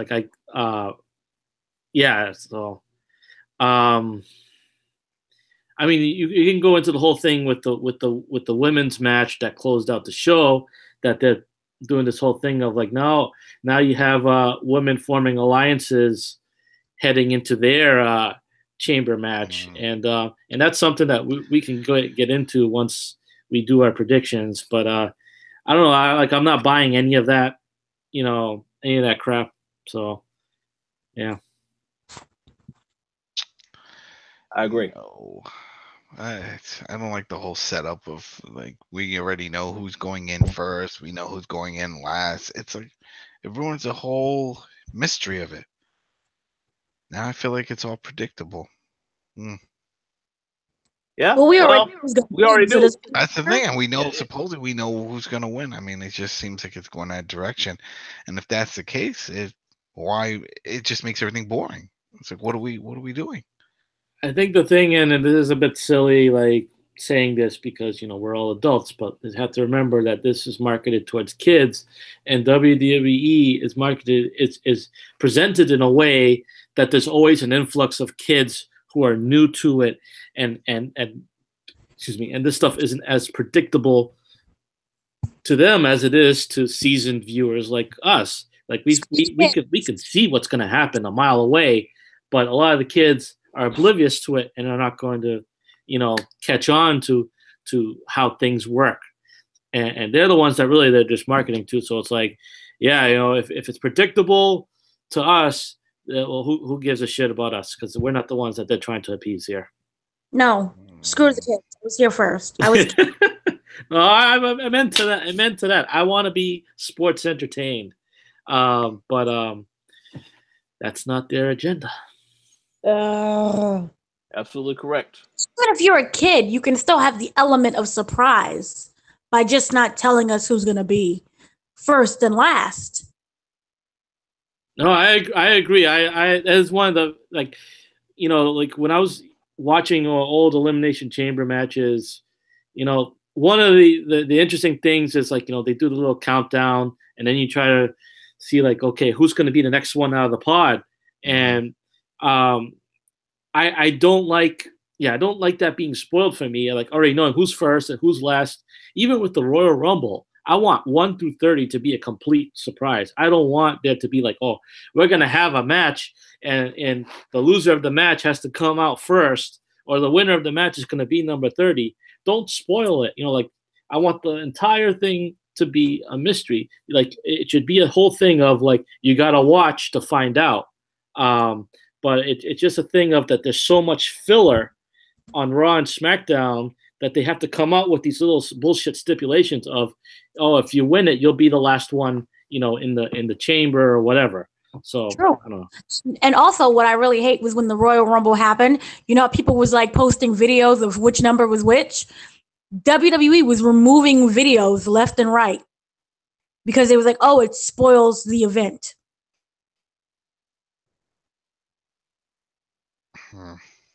Yeah. Just That's more crazy. micromanaging. That's crazy. Mm-hmm. Ridiculous. Stupid. All right. So, any final thoughts on Raw before we move on to SmackDown? You have more gauntlet matches instead of promos and other crappy crap. Just more matches in general. Indeed. Yeah, So it's just flat out. Just give us good wrestling. You don't need to give us this little stupid, like, you know. I understand, like, you know, wrestling is it's like soap opera for men or now for women and things like that. But give us, if you're gonna give us, you know, backstage stories, give us interesting stories. Don't give us the same shit that we're getting fed all the time. And the action. It's what it is. It's like it's why 205 Live is thriving now, because they've gone back to the action instead of trying to do these stupid little love triangle stuff and everything like that. You know, the gauntlet match was just nonstop action, and that's why it worked. And so hopefully we'll see more of that. But what else? absolutely. And a female We'll see. gauntlet match, darn it. Uh-oh.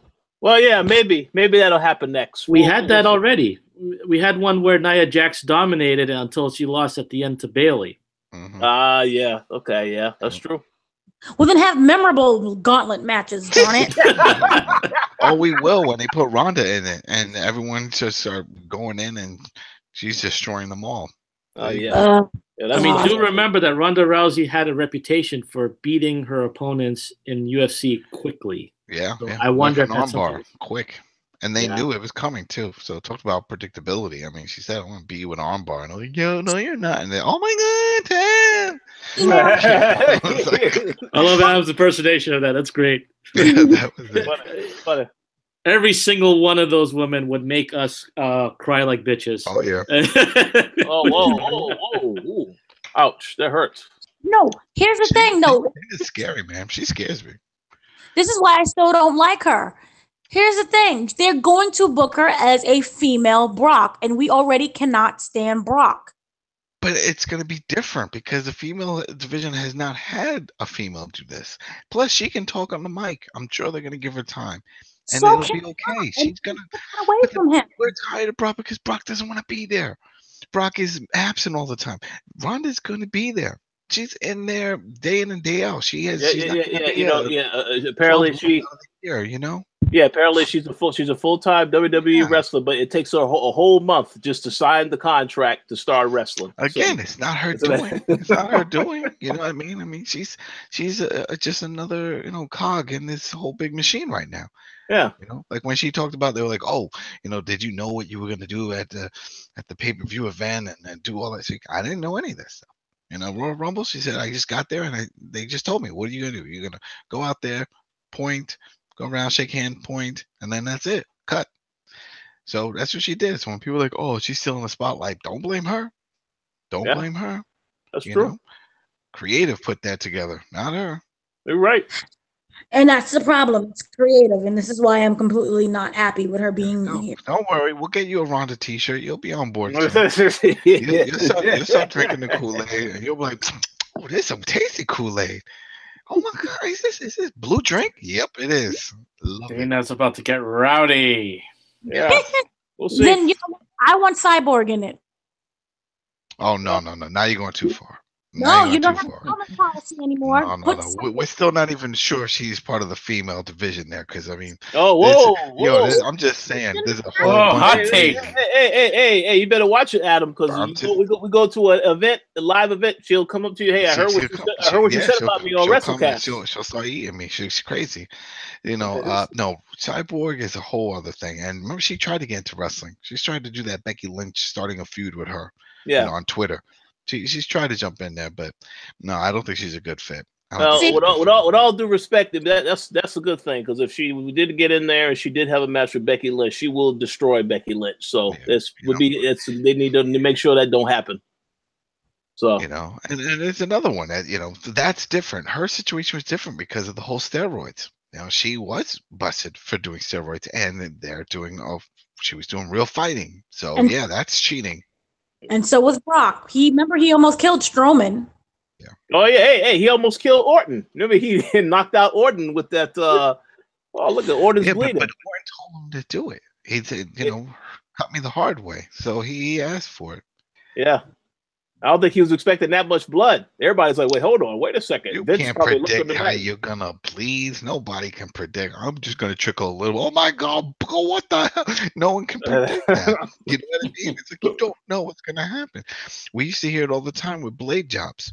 It's like, all right, I just did a little cut. Yeah, how many little cuts have you done in your lifetime? A lot of little cuts. You know what that means? You got a lot of scar tissue. So one little cut here, pop. Crimson Mask. And they're like, how did that happen? Well, you had all those cuts before, scar tissue rips off, mix that with some sweat. Ew. Like someone squashes sound effects. That sound definitely made it worse. Yeah. That hurts. Ouch, that hurts. You know what's funny though? And I know it probably sounds sadistic, but I remember when wrestling games, when you would get hurt, now they flash red, right? You get the little flash, right? And then he touches his head and he looks down. But then it's just stuck on him. But you remember when it would drip and it would leave like blood stains around the mat? Yeah, I do remember that. Yeah. I'm like, that's more realistic. I was like, oh man, you're leaving pools of blood everywhere. You won't see that in any more wrestling games. I mean, WWE. Bring that back to the point that the ref could even stop the match. It's like, all right, wait, this is too much blood. Well, yeah, you are likely to see that, but then again, if Ukes is the one developing the game, then no, you will not see that. We're not seeing that. I said THQ. THQ? Well, we'll see. Well, no, what's it? THQ Nordic. AKI was the one that made those great N64 games, and I remember laughing every time a wrestler got busted open, because then you'd hear like the crowd get shocked. And everything. Yeah, those are fun times, man. Ukes can go to hell. I just got triggered by hearing their names. Well, hey, that's okay. That's all right. Yeah, well, we'll see. I do want to touch upon one thing that since we're talking about Ronda Rousey and all that we already have Asuka, and we're getting Ronda Rousey, and Shayna Baszler's in the pipeline, and it's like I just want to see women that hit hard, because we're getting out of that era of the Kellys of the world that were just like sissy fighting and everything. It just wasn't physical. I want physical women's wrestling. You'll see that. But yeah, you've already seen some of that. You saw how hard Sasha Banks takes those bumps that she wants to get herself injured. So To something, because remember they released that video with Ronda and Shayna training. Yeah. And that was pretty brutal compared to what we've been seeing. Yeah, it was brutal. I did see that. Yeah. So they did show that on Raw. That's a good point. They did show that video. So that's a very interesting thing to show. She's going to definitely be physical. We'll see how that goes. Chris Cyborg, I'm telling you. Get Chris in there, boom. No. They're not desperate. Desperate. No. Brock, he had that whole drug thing. Brock is a name, though. Brock has already been established. People knew Brock. Yeah, they knew him from when he was in WWE before.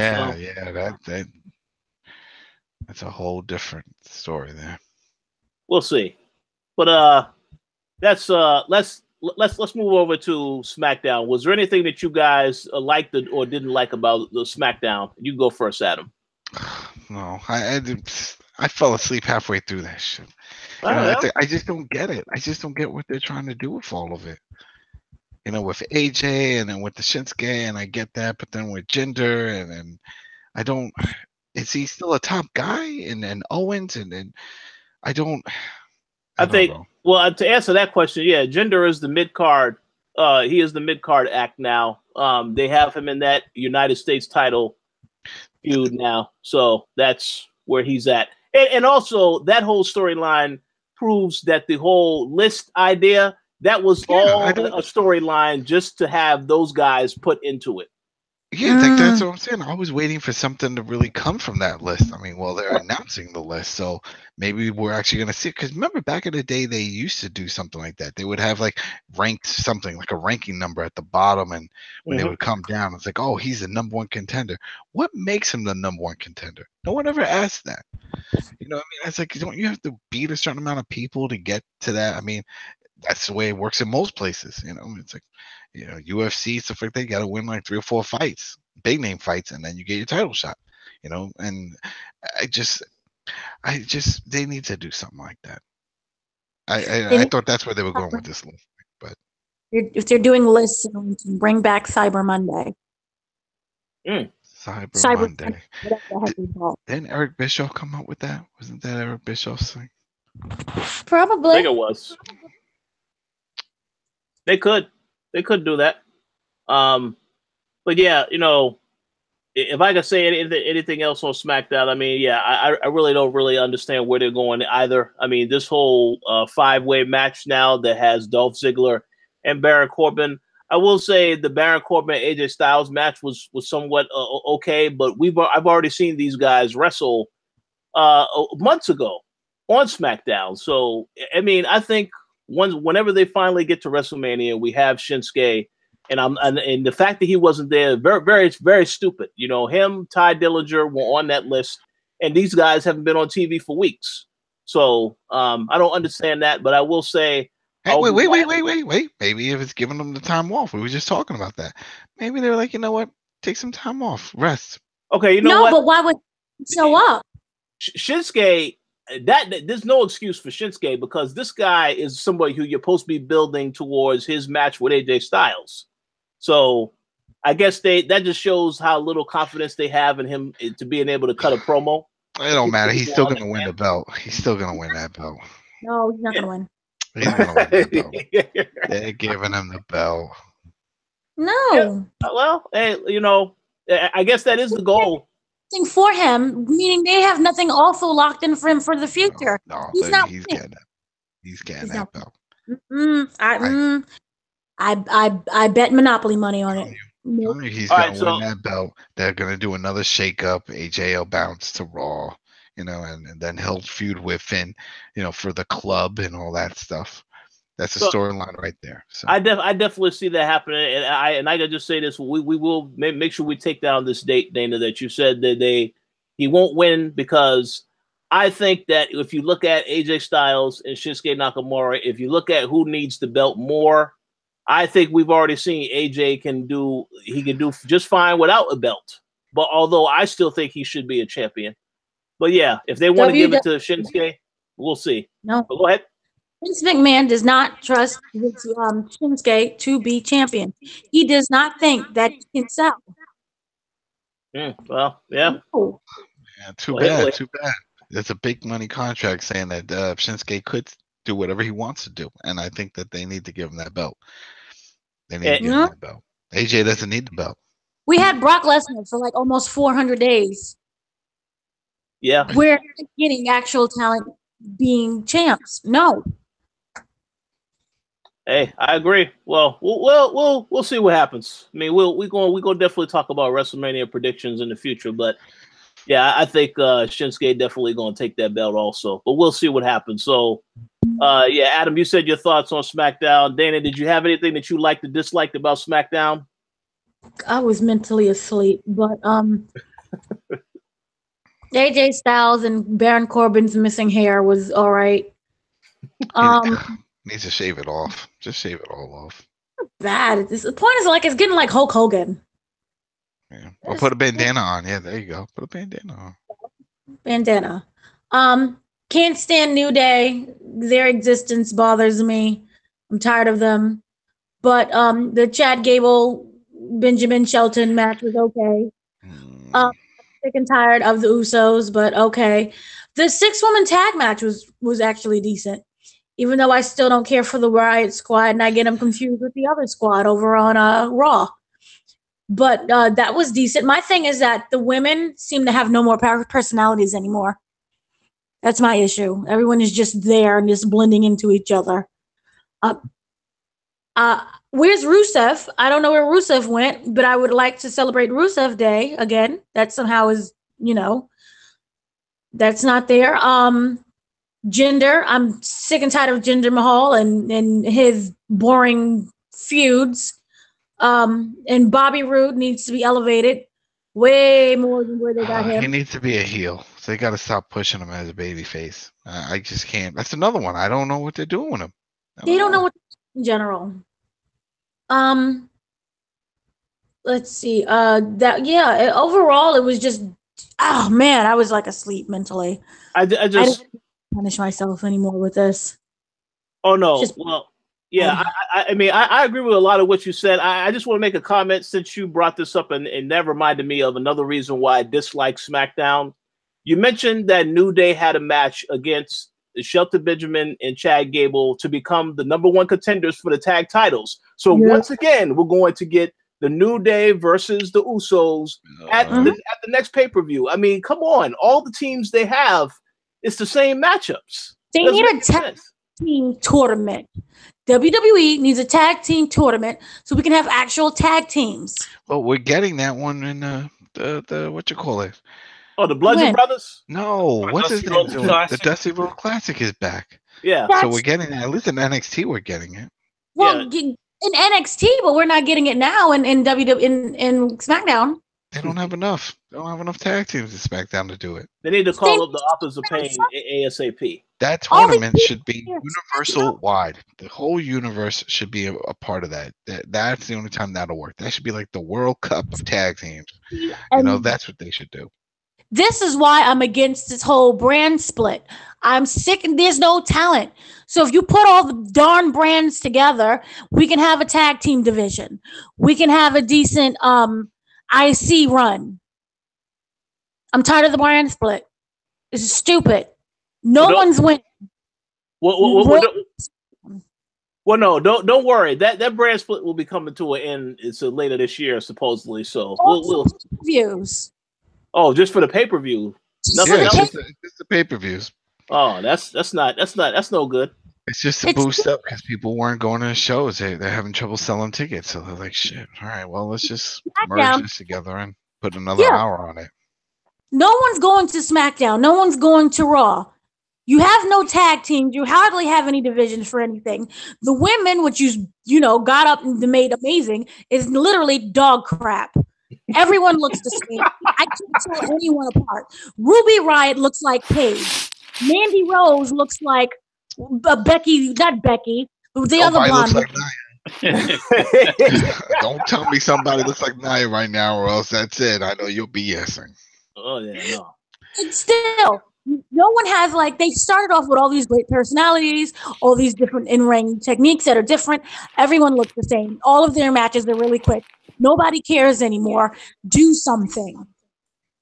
If we have to clone Triple H so that he can fix this, do it. Oh man, we can't do everything. We're gonna burn Triple H out too. we need. And this is why they have Jeff Jarrett. So Jeff Jarrett can run NXT while Triple H tries to save 205 and SmackDown. Yeah. So you need these random people to be conducted so that there's some type of deal, so that they can come and fix this. I don't see it now. You're talking crazy talk. You know what? Like Jeff Jarrett's gonna get a major role backstage and part of Creative. Are you kidding me, Vince?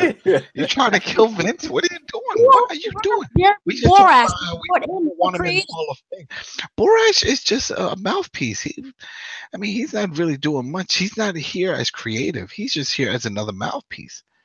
For NXT, from what I know, he's not going to be doing what he was doing in Impact. No, I see it as something much bigger. There's no reason whatsoever.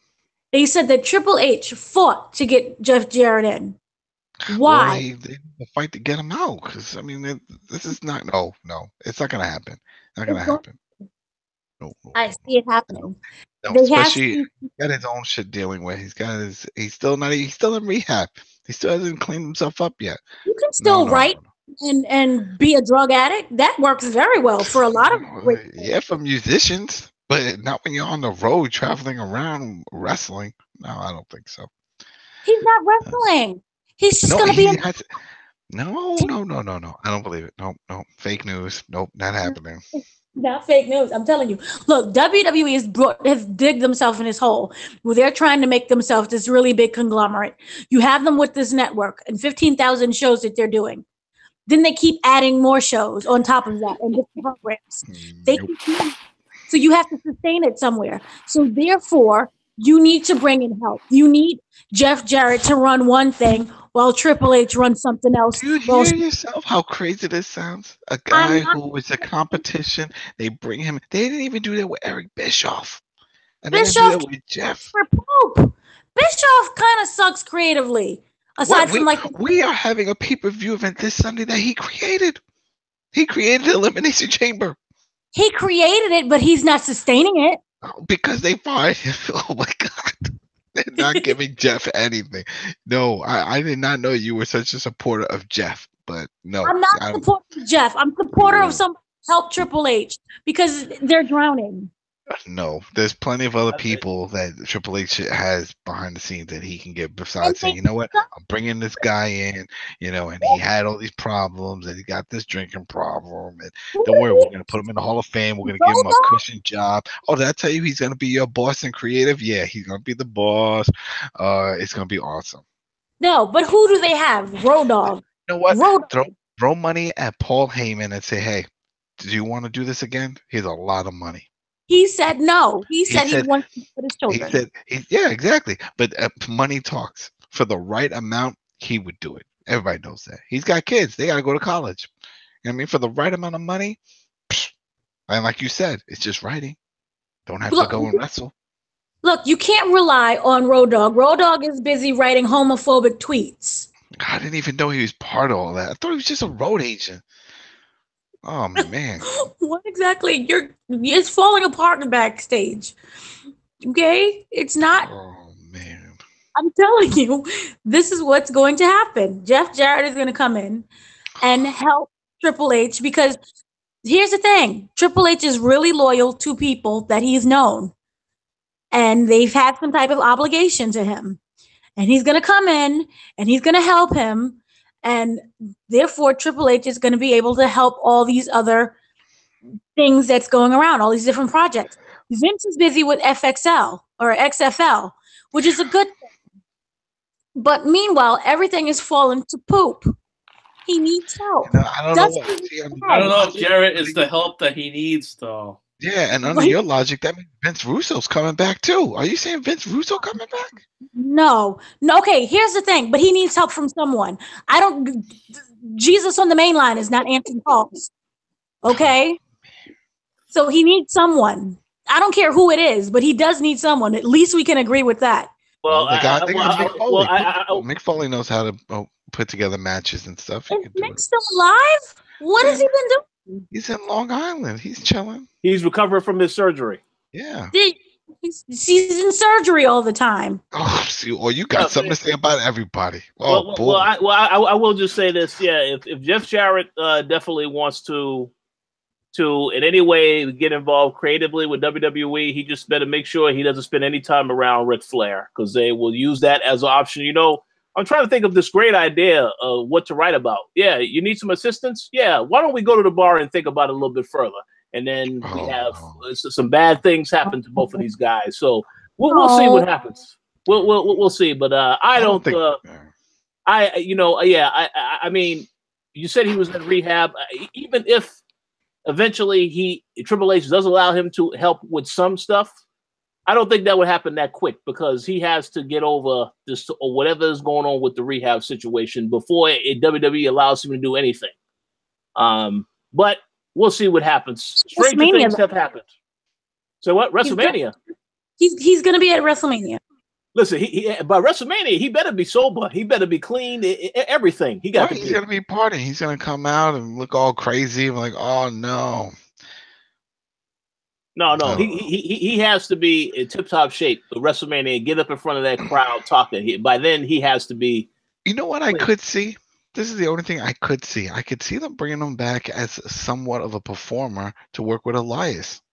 Yeah, and they can do something with Elias because of the whole guitar thing. Yeah, that makes perfect sense. I could see that before they start putting him in charge of creative and giving him all these big roles, just to see if he's okay.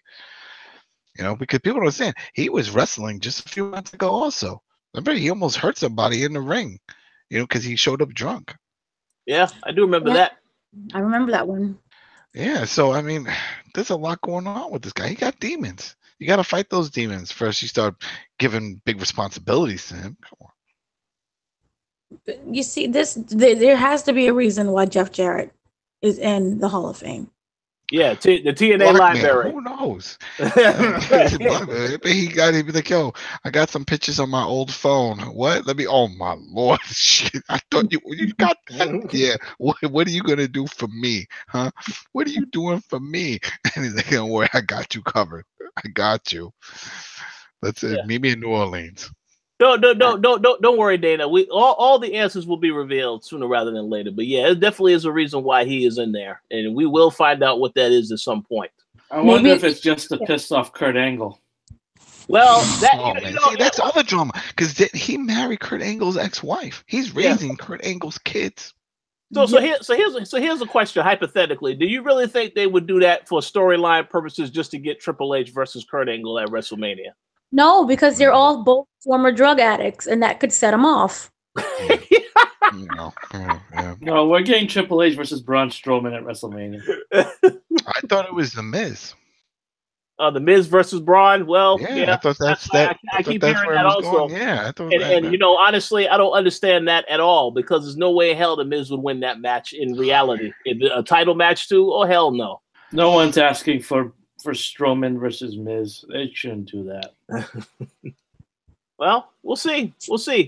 All right, Ricky, you had any quick thoughts on SmackDown? Do you like or dislike, or you good? Well, I did want to say that going back to the whole thing from before, Dana, you're thinking of Taboo Tuesday and Cyber Sunday. That's what they had before, where they would just poll, I guess, the fans during the show, whatever. And they would vote through text messaging and all that stuff. The app, remember they had the network app, had the poll, and yep, yeah, that was fun. The load of hogwash that was, and then they replaced that with bragging rights, which we all know now as Survivor Series, because that's what they do with the brand split now. But as for SmackDown Live, I mean, it's garbage. That's really as much as I could say about that. I'm really tired of this whole power struggle angle that they're going with Daniel Bryan and Shane McMahon. It's this whole kind of thing that reminds like I equate that to like holding your breath and just waiting to excel for something good, and you're not getting it, and it's like it just reminds me of any time that Stephanie McMahon is on camera on Raw and giving us a 20-minute speech and all this other shit. That's what we're getting every week with this whole thing with McMahon and Bryan. I'm tired of it. And, just what you said, because I was thinking about it for a long time. I'm like, where could they be going with this? We know he can't wrestle, but what if they did a street fight? There's no wrestling involved in the street fight. You know, so they could do that, throw each other around or whatever, do that whole thing backstage and around the area, but not actually have a match. They could do that. See, there's only one problem with that, Adam. The minute that Daniel Bryan picks up a steel chair, he will suffer a concussion. He won't even have to get hit in the head. That's it. So, well, you just got to get the barbed wire and wrap it around the forehead, and then you end the fight. So. Yeah, I mean, I could see it. It's just like you have this whole thing where they've had Shane McMahon have a match at every WrestleMania the last couple now. He's probably going to have another one, this one coming up. He's lost both the previous ones, so they probably give him one where he'll win, and this would be the one against Bryan. if they did like like a street fight or what have you, they have to be having a match against each other because that's the only way that I can see them drawing this stupid thing out. Speaking of things that are stupid, what the hell are they doing with Dolph Ziggler? That's what I'm saying. They still haven't addressed it. They still haven't even addressed what happened. It's like he doesn't talk about it. It's like what is Dolph Ziggler nowadays? Like, what is he? Like, hey, the song told us everything, Ricky. He says, "I'm here to show the world that I'm the exact same character that I have always been, and I always lose matches, everything." I don't get it. It's like they sort of little segment in the back where they sort of ask him, "So what's going on?" No, it's not about that. He's just like brushing it off. I'm like, well, that was a key part for months of you coming out dressed up as different WWE superstars and talking about how you don't need those gimmicks. You gave up the belt, but yet you're working toward this belt. What's going on with you?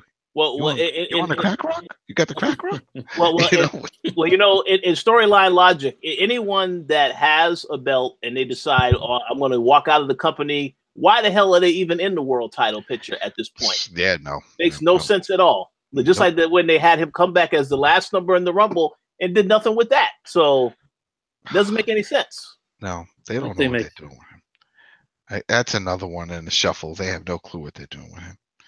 But it's okay. He's getting paid. He got a new contract, making $1.something million a year. So he's good. That bank account still grows, so I don't think he cares. I agree. All right, so any final thoughts on SmackDown before we move on to the other two quick shows? Bring back whoever the writer was that did SmackDown like right after the brand split, because I miss SmackDown Live being a breath of fresh air. I really miss looking forward to it every day, not knowing what matches we're going to get and actually really being genuinely excited about it. Now it's just running the motions. It's getting Kevin Owens and Sami Zayn out there, and it's the same shit every week. That's what I'm saying. It's like I'm watching this. I'm like, didn't we see this whole thing play out? But with Jericho, it's like someone's gonna get double crossed. It's just what happens in this. Yeah. Kevin Owens. Speaking of that, with Kevin Owens, I watched that new series that was it 365. Yeah, that they have on the network with Kevin Owens, and that was really good. I mean, it's hard to tell what's a shoot, what's a work with what he was saying, but I mean, you talking about when Vince told him he didn't like the match? Yeah. When he went back, he was like, what did you think? And he just like brushed him off. Vince gave him the cold shoulder. It was like, exactly. That's what I'm saying. So he was like, well, I guess he didn't like it, and it's like, all right, and that really hurt him.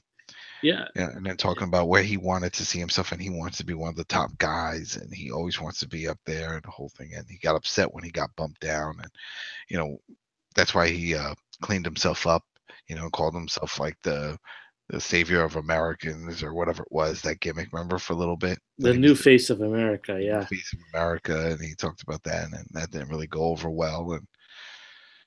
And when he lost the belts, he couldn't really use that gimmick anymore, because he was no longer the U.S. champ, so he can't pull that off. And I don't know. It was good though. It was insightful. So we'll see. I don't know why in my head when he's looking at the camera, I figured it was like one of those confession booths. It's like, hey, we got this camera. There's no cameraman on the other side. Just go in there and start talking. Just tell us, and then we'll cut it up and we'll put it together. And that's what it felt like, at least for me. And I was like, oh, this is pretty good. I like it. So I'm looking forward to the next one.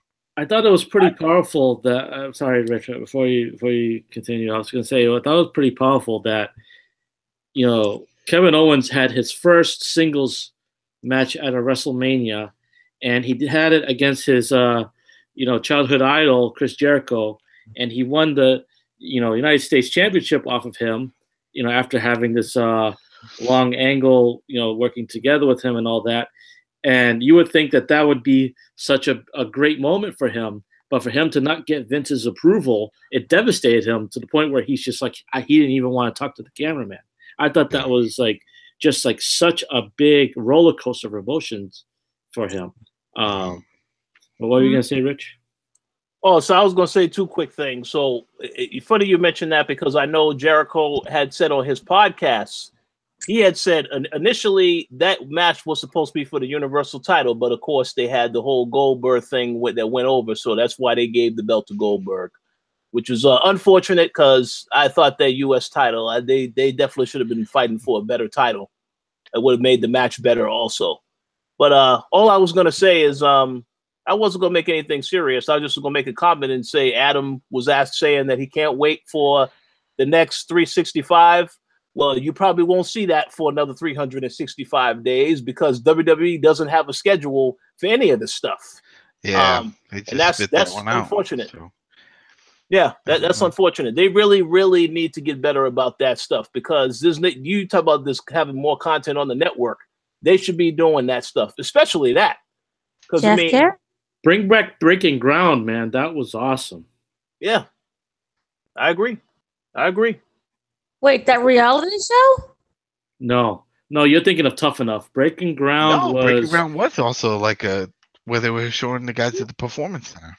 Yeah, they were kind of following them around, like in the Performance Center when they went on tour for the first time outside of Florida. You get to see them kind of like going places together, like they had the time in San Antonio, and it was really great, like just getting all the insight, from the wrestlers. Like you saw, like when Nia Jax got her raise, you got to see some of the wrestlers who were, kept and were taken off and all that stuff. It was a great series, and I wish they would have brought another season back of that, but they just didn't do it. This is why they need help with Jeff Jarrett, so they can come in and she is pushing the Jarrett agenda. Did you not realize that folded? Did you not realize that TNA could not sustain even with him being in charge of creative, which is why they sold? You know what I mean? If he was that good, he wouldn't be here. He would be running it, some other network, making tons of money. We wouldn't have Samoa Joe. We wouldn't have AJ. Remember, they couldn't afford AJ. That's the whole thing. I mean, he's not the savior. He's not the savior, but he's a good help. He's a helper. There you go. Good helper. We'll see. Okay. So if that's all for SmackDown, let's talk briefly about 205 Live and I guess Dana, you wanted to say something on mixed match challenge. So I'm the only one who watches the show. No, I saw it too, so I have something briefly to say. But 205 Live, for those of you that watch it, I didn't watch it, so I don't have anything to say about the show. Did you guys like it this week? Yeah, it was 2 more matches. It was 2 more long matches. So it's good. More wrestling. It was toward the end of this first round. Going into the championship, and it is what it is. I was happy for it, but the big show, because I know we're not talking about it real quick, but the only real thing that happened outside of the big 2 ones is NXT, Johnny Gargano. Here's the thing. Oh no, here's the thing. We are going to talk about that. Oh, we are going to talk about that. Yeah, that's why I wanted to hurry and get through the 205 Live and mixed match challenge because I have something to say on that also. Hurry up, get through. Oh, hey, listen, y'all said y'all enjoyed 205 Live, so I'm giving y'all the opportunity to talk about it. I know I didn't watch it. He said, hurry up and get through it. Hurry up and get through it. He was like, come on, Dana, what did you watch? He was thinking of the mixed match challenge. Yeah, just gonna get through that. Just get through that. Yeah. Who won, who lost, who didn't get tagged in. All right, now let's move on to next. Here we go. No. So Adam, that's all you had to say about 205 Live. How about you, Dana? Oh, okay. Hurry up and get through it, I guess. Oh, yeah. She's hot now. She's hot. She's like the. Good shows, and you want to get through it, but all right. Oh, here comes the shade. 205 Live. Yeah, 205 we got some fire now. Oh, we need. The tournament is going really well. I really like it. Buddy Murphy, he's beaten Daivari, and that was a great match again. And poor little Jack Gallagher, he's not winning anything, but he is fighting as much as he can. Yeah. So it was all right. I love that. They did the in-ring promo. It basically disappeared almost. So I like that part.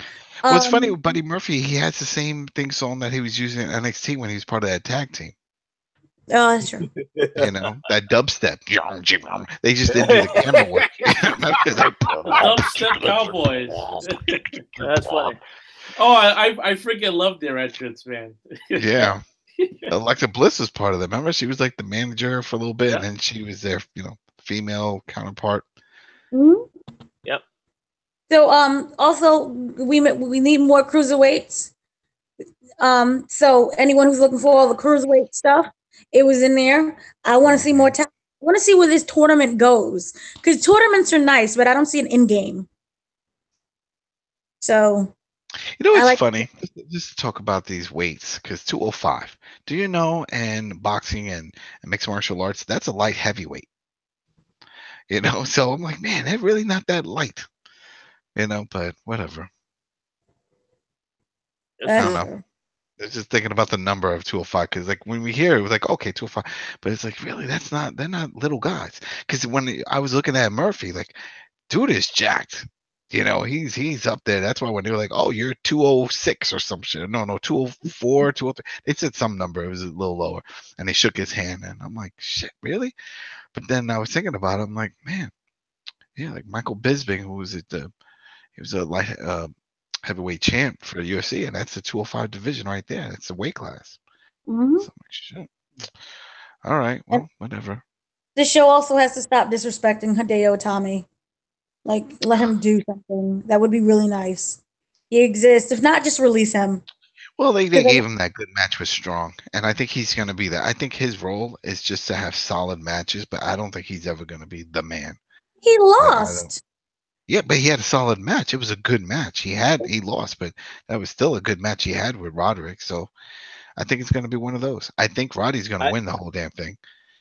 So I personally think that the bloom is off the rose on Hideo Itami. As soon as he started getting injured, that just like when people come up to the main roster, like Finn Balor, this guy was on top of the world. You get injured and then you come back and it's like, well, don't matter. Now you are on the lower. But you know what? Yeah. That happens everywhere. That happens in every sport. You know what I mean? It's like you lose your spot. We see it in football all the time. Guy gets Tony Romo lost his spot. Yep. There you go. You come back, you lost your spot. It's just not the same. It's just the name of the game, man. There's always somebody to replace you. That's it. I mean, unless you're real special, like a Hogan or, a Cena, or even a Brock. I mean, there's always going to be somebody that can replace you. Or a Tom Brady until you do get replaced. Tom Brady, no, don't even. He's never 5 years from now. No. Tom Brady never. Nope. I think when he walks away, he's going to be on his own choice. He's going to be like, I'm done. I'm like, oh, okay. Like Steve Young type of thing. He's going to go out on his own terms. He's not going to end up like Favre bouncing around from team to team. Shit. Imagine seeing Brady somewhere else. Imagine seeing him at the Giants or something. Oh my God. Oh, you're making me cry now. Right? Never. That would never happen. I'd burn my TV. And to hell with the New York sports fans that would want to see that happen also. They don't want to see it. See, y'all just negative. No. We good. So I definitely will have to start watching 205 live after what y'all said. Yeah, man, 205 is fun. It's fun. I'll give it a chance and talk about it next week and see if I what I have some thoughts on. The mixed match challenge though, Dana, I already know that you saw the match. The same match I saw was Nia Jax and Apollo Crews versus Charlotte and Bobby Roode. And I only have two things to say about the match. What? First and foremost, I think that Charlotte versus Nia Jax, that deserved to be a better match. Not for this particular tournament. That was a match you should have saved for actual down the road as something that would have been interesting to see. But of course, they were not going to do that because of this whole charity thing. So that's fine. The outcome, of course, Nia Jax lost the match. And I noticed at the end, I was very confused, so she breaks away from Titus Worldwide. That's right. That's all right. I don't really know what's going on with that whole team because Apollo Crews was in on it as well when she broke away and she pushed Titus over Crews. So I don't really understand that. I don't understand if they're trying to portray her as a face in that particular situation because you portrayed her as a heel the night before. I'm very confused with that whole thing and playing to the crowd. Okay, so you know how you consider like something as a canon, as like it's part of the whole big story. Yeah. This means nothing. This is all just for crowd fare. Okay. So it's like a dark match. Just like when Strowman plays to the crowd and then talks about I can't stand the crowd, I hate the crowd, and I want to hurt Roman Reigns. So that's what this is. This is basically all dark matches, so nothing makes sense in like this bigger context, which is why we're able to see Nia actually wrestle. Yeah, that makes sense. Like, don't be surprised if Nia shows up there and all of a sudden she's like in matches and being really talented. It doesn't matter. It's not happening in the real world of SmackDown and Raw.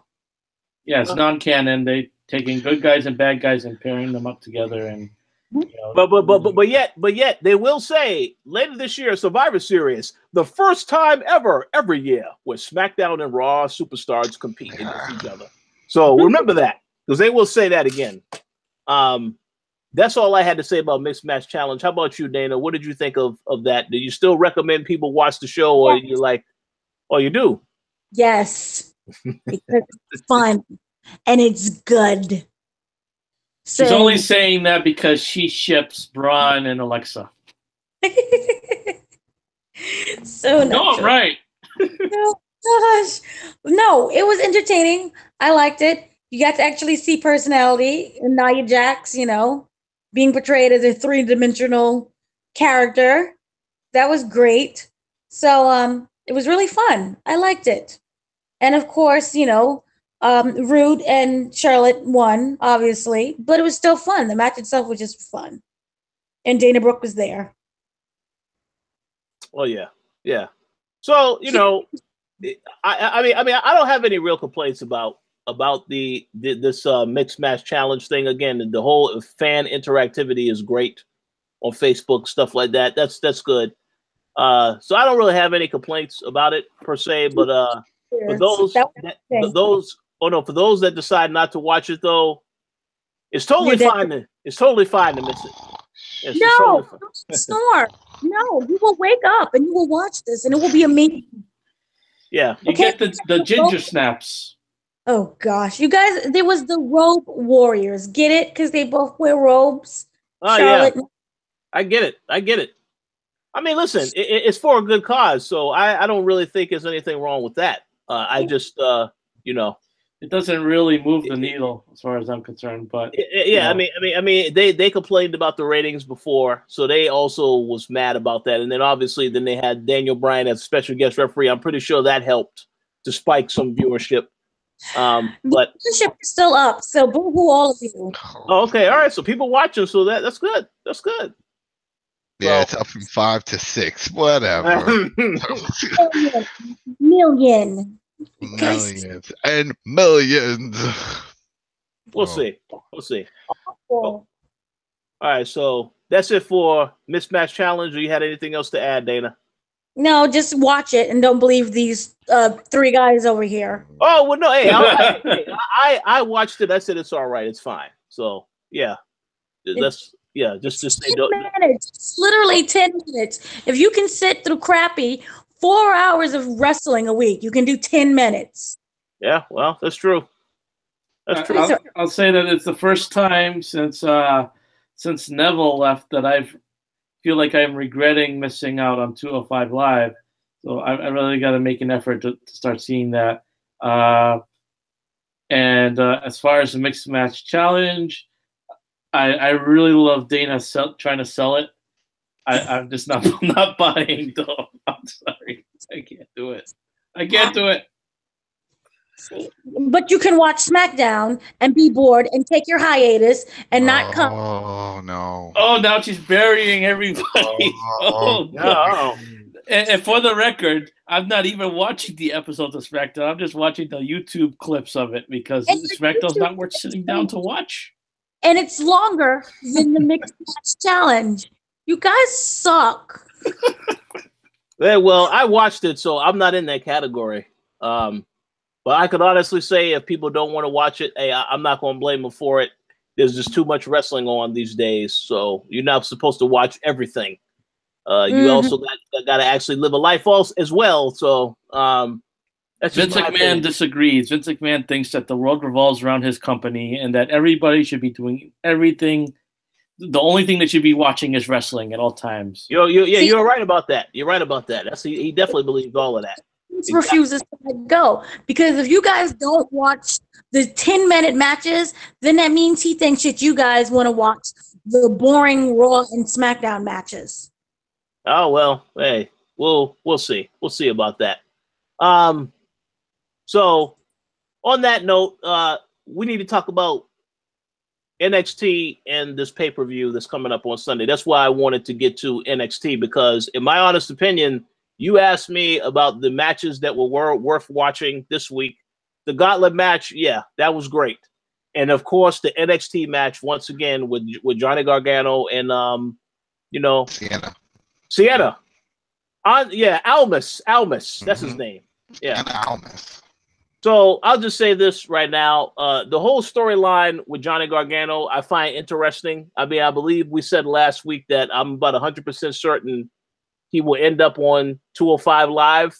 However, I personally think it will be very interesting to see him just go to the main roster. Now, I don't think they're going to do that now, because since Triple H is in charge of 205 Live, he may prioritize and put him on there. But Gargano playing the babyface that always loses these matches is such a heartbreaking thing to watch, because he's a great wrestler, great performer. It's a Tommy Dreamer story.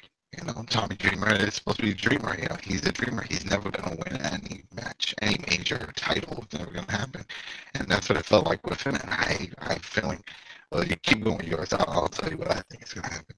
Well, first and foremost, Adam, I must tell you, you sound like the Terminator, so you may have to adjust your microphone. No. The Terminator. The Terminator is now on the show. Say something negative more about the Mixed Match Challenge. Oh, no, that's not from that. No. You can try it now. Try talking now. Hello. Oh, yeah, it's still there. It's still there. It sounds distorted. Let me jump out back in. Okay, yeah, do that. So we'll in the meantime, we'll go to you, Ricky. Did you get to watch NXT? Did you have any thoughts on what happened on the show? I didn't get to watch NXT, although I did manage to catch a clip of like the final minute of that match and Mauro Ranallo's epic calling of that finish. It was heartbreaking, man. It was so well done, but so heartbreaking. And I think that's one thing that makes it worse. That it makes you feel invested, in what these guys are doing. And they even had a whole before I continue, are we actually discussing spoilers of what's going on with NXT? Yeah. I mean, I think it's totally fine. I don't really think anybody. I mean, I think the spoilers are out there in terms of what happens down the road. But it's okay for this week's episode and everything. Yeah, I think so. Yeah. So they already have like a video up about Gargano signing his contract, basically his termination. And it's interesting that you have Regal telling him he still had that Gargano still has a couple of weeks of obligations to do, but after that he'll be gone from NXT. And then you have Drake, the referee, pretty much saying that he was really sorry that he had to make the 3 count and everything. And I like how just raw it felt and everything, and it was they're really pushing Gargano as someone to pull for, someone to get behind. So if he ends up going to 205 Live, I mean, I guess that's kind of a nice introduction for people who are not familiar with NXT for whatever reason. But I hope that's not the end game. He could be so much more interesting on the main roster. Do you hear me now? Oh yeah, perfect. Right. Much better. You don't sound like there you go. Oh, the Terminator. Yeah, that's weird. But yeah, I heard what you said. Oh no, yeah. So I just want to make a quick comment, then I'm gonna go back to you, Adam. I agree with everything that you said, Ricky. I personally don't like the fact that they had this guy lose so much. You know, they had him lose at the NXT event, at the actual takeover, and then to lose this match. So I would hope that they will have big plans for him wherever he goes next, and that he actually does finish the whole storybook ending of actually getting a title, because I think he definitely is deserving of it. You can't have the guys keep losing. I mean, I know they had Roderick Strong keep losing and keep losing. So I would hope that they will change the storyline as far as Johnny Gargano is concerned. And then you did see that Ciampa once again was involved in this. Mm-hmm. So now they have an interesting storyline where Ciampa's still there, but you have Johnny Gargano going somewhere else. That's going to definitely keep people watching from that perspective alone. And Ciampa's still out injured, so he can't work. Oh, he is injured? I thought that was a work. No, he's still injured. He's still injured. He's still there. So I mean, he's not 100% yet. So, man, you don't think that he'll be ready for New Orleans? I don't know. I mean, I don't know. What would they have to build something new for him then? You know, think about it. Like, who is he gonna? It'll still be Gargano. I'm sure that. No, Gargano's gone. That was a loser leaves match. I understand that, but you know that they always make exceptions. And they're gonna, and I think they're gonna have a thing where they're gonna let Gargano have his revenge against Ciampa once Ciampa's actually ready to get in that ring. Whether it happens at the takeover before WrestleMania or it happens before SummerSlam is yet to be seen. But that match is totally happening at a takeover. I think that's a long-term goal. I think right now it's gonna cool down. You know what? I think it's going to be Johnny Gargano. He's going to either go to 205 or SmackDown, but he's going to be somebody. He's going to get a title, and then his past is going to come back to haunt him, and that's when Ciampa comes back, because I think Ciampa is going to move up also. So I that's the way I see it. I think he's going to win. I don't know, like with Gargano going into 205 now, it's like okay, but he's not really going to be part of anything because they've already started that cruiserweight tournament for the title. You know, and the first part is done unless they pull like what Sami Zayn did to try to get into the Rumble. Remember where they attacked Ty Dillinger and he lost his spot? So unless, you know, Gargano does that to somebody or someone gets hurt and they're like, yeah, he can't compete, so we need a filler, and then all of a sudden Johnny's music hits. You know, it's like, okay, I could see that happening, but then what? Then what happens? And like you said before, Rich, you know, Roderick Strong has lost a lot of big matches. This is his time to shine, you know, and I really figure that, and I see that he can hold that title, you know, so maybe that's what happens. But if not, then Gargano jumps in. Do they put him in there, and then does he win a title? So it's like, yeah, you didn't win the NXT, you lost 3 times or 4 times it was to Sienna, but look, you got a title. We gave it to you. I still think that before Gargano wins any kind of title, he's got to tie up loose ends with Ciampa. I think that's what's going to happen, is that even though, again, that he's officially gone from NXT, he's going to jump and attack Ciampa from behind during one of those episodes, and it's going to set up for their payoff match. You know, just kind of like a one-time thing, because I mean, like Sami Zayn was called up to the main roster, and he still had a match at a takeover. So I think that's how they're going to do it. I don't know, but it wasn't a loser leaves match. Remember, they even played it out. They were like, "You have to leave now." You know, like the announcers got announced it. Yeah, he lost, so you have to leave. Elias lost a loser leaves match, and he still had another match in NXT, but it was as El Vagabundo until. Well, remember, he was trying to trick them and come back. Yeah, maybe that's it. Maybe he'll come back under a mask, but then that would be stupid. And like you said, that just happened like a year or so ago. That's still fresh in people's mind that he did that. They're like, "No, we know who you are." No, you don't. To be Juan Gargano. Yeah. Oh boy. No, and also it all depends on Ciampa. From what I understand, I mean, he's still hurt. You know, that's it. So I don't know when he's actually going to be able to perform to even start doing that. So what? Even if he says, "All right, I want to fight you," well, you're going to have to wait a few months because I'm still not. No, I think it's a long-term game.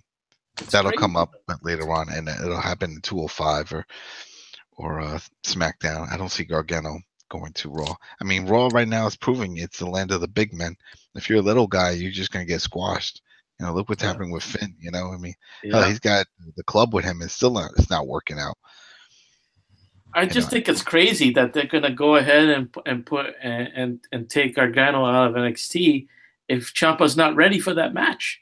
Like, why rush Gargano out of there? I don't get it.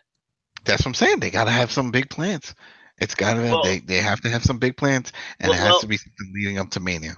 Well, I just want to say this right now. I think it has been made very clear, and obviously I don't really think I'm saying any NXT spoilers. I mean, obviously we know what happens later on, leading up to WrestleMania, but this is obviously to make room for the other person that will be challenging for that title and will possibly take that title off of Almas at WrestleMania weekend, and that's Adam's favorite. Ricochet. Ricochet. I don't know, man. That's too soon. Oh no, no, Adam. It's your favorite wrestler. He is the one. We need him to have some matches, though. He can't just come in and get a title shot. Like, think about it. That's the only issue I have with all of this. Hell, that's the only issue I have with Triple H also, when they're like, oh, Triple H is going to have a match. Where's the build-up? They're all about build-ups. We're almost not even a month away. A little more than a month away. And there's no build-up on that. No, I'm not talking about Ricochet. Ricochet is, it's going to take a while for him to get to that point. Oh, you mean Aleister Black? You're talking about no man that's ever truly good. But Aleister Black already started that. He has a different feud going on. Well, here's the thing. He does have a different feud going on. But they had said that they want to push Aleister Black this year, and from what I understand, you guys mentioned Lars Sullivan earlier. Lars Sullivan was missing from NXT for a couple of tapings, and as a result of that, they changed the booking, and now it's looking like Aleister Black is going to get a title match at WrestleMania. I can see Lars just skipping the whole NXT and just going straight to the top because of his size. Vince likes the big guys. He takes them all soon. He did it with Corbin. He did it with Elias, and just pick him up. He just moves him up. I can see moving him up. That's the big guy they want. He's like, you know what? You got the look. You don't need this shit. Let's go. Yeah, well, they could. So I could see. Some people definitely getting called up. I think we know that for a fact. What's his name? The Scottish guy that got hurt. What's his name? Drew McIntyre. Drew McIntyre. What happened? Is Drew McIntyre was meant to get called up right after. So he made, honestly, you guys mentioned earlier about the whole speculation of Seth Rollins facing Roman Reigns after Reigns wins at WrestleMania. I think the alternative to that would be something that a lot of people say, to play along with Adam's theme of the land of the big men. Why not have Drew McIntyre be the one that comes after Reigns, and then you set up a feud with those two guys? Yeah. That could be pretty interesting. It could be interesting, and it could work only because, WWE, especially with Vince, he likes the big guys, and he also likes the fact that people know him. Yeah. So when he comes out, he's going to get a reaction because people know him. Absolutely. I agree with that. Yeah. So we'll see what happens. Unless they just laugh and like, oh, that's the guy from the 3-man band. Then they were like, oh no, epic fail. Oh no, they know Drew McIntyre. So that's a possibility. But Dana, what are your thoughts on NXT? Because I know you saw the match as well. I thought that it was great classic storytelling, and my heart broke during the leave it or win it or whatever match at the end. But did you think he was going to win? Well, in my soul, I wanted him to win. And that was the art of great storytelling. You really rooted for the guy, and you really wanted him to win, even though you kind of felt that he wasn't going to win. And they did it really well. And, as you were saying, telling him, you have to go now, and everything that happened up to it. And the whole aftermath part was just, it was so sad. Yeah. So it's great storytelling. And just the matches itself was good. Nikki and Vanessa was great. The show was just top notch. And you had William Regal announced the Dusty Rhodes Classic, which was great. Did you notice that War Machine's not in that? I thought they were going to be in that. I figured that would be a way to introduce them. They're not in it. I think that it's good that he's probably not in it right now. I think that they need to change his name, and he needs to. Wait, both of them? Is a tag team? Both the dudes, big dudes. Well, yeah. think that they kind of need to change their name. And it's not like I just don't like War Machine. It's just that when I hear War Machine, I think of the MMA guy who tried to kill. Yeah. No, I think about it all the time. Yeah. See, my thought is if these guys are going to be in that tournament, they have to win the tournament because that's how you make a statement as debuting on that roster. So I mean, I guess I'm fine if they're not going to be in it. I guess I'm fine. But after this tournament is over, they definitely got to debut, so that they can be in it for next year. But we'll see. But we can still have War Machine and Authors of Pain feud, and that could be wonderful and works fine. See, but you're putting authors. You're basically saying that Authors of Pain are going to stay there. They need to be called up. Right? Yeah, they got to be called up. SmackDown, like we talked about, same old guys just keep competing in that title match. It's pointless. They need Authors of Pain. Authors of Pain could go on Raw or SmackDown. They have everything that Vince likes. Big powerhouse guys. They look intimidating, and they got a manager that can talk for them. So. Well, yeah. Well, my whole thing is just change the name for War Machine because I just can't. I just think of that guy. That's what I think too. But that's we'll see. But I don't know how they're going to introduce them. And then that one match that we were passing around where they showed Ricochet appear and do the match. Like I don't know if that wasn't for a taping, right? That was just. Yeah, that was for a taping here in Atlanta, but I haven't seen it. That's what I'm saying. It's like I didn't think they taped that far ahead.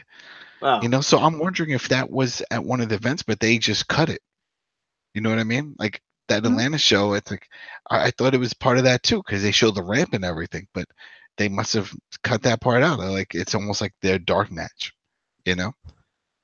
That's a good point. That's a very good point. So I don't know how they're going to debut him, or maybe they're going to repackage him because we found out weeks ago and still nothing.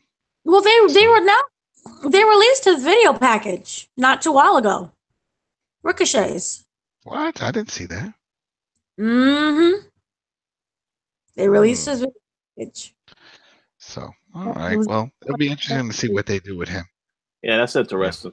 Approach because that's the thing. It's like it's Aleister Black's time, to move up and do the title if he does that. But then they threw in that wrench where now he has this feud with the other big guy from Sanity. So, and by the way, let me make a quick comment about that. Also, I saw what you said when they showed the footage of Aleister Black in the suit. It just does not look right. No, for the character. It just looks very weird. So I don't understand why they're doing that with him. Because he's getting called up. Nothing is going to make sense. He doesn't need to talk. He doesn't need to talk. Yeah. He has that look, that mug, that intimidating stare, and that works. That's what worked with Undertaker. When Undertaker stared at you, it looked like he was staring into your soul, and it's just because of his eyes, his face. It worked. The gimmick worked, and that's what this dude has. Everything works. Why are you putting him in a suit and having him come out and shoot a promo? We don't need that. Nobody's asking for that. This is taking up valuable wrestling time. Shit. Yeah, you're right. Well, we'll see. Dana, you had any other thoughts to share, or you? No, I thoroughly enjoyed the show. I thought that to me it was like pay-per-view level. So I thoroughly enjoyed it. The emotion was there, the acting was there, the storytelling was there, the wrestling was there. It was, everything that SmackDown and Raw needs to learn how to be. Cat fight was there. Cat fight. Yeah, absolutely. I agree. So we'll see what happens with Gargano. Very interesting storyline, excellent storytelling. So I'm curious to see where they take this.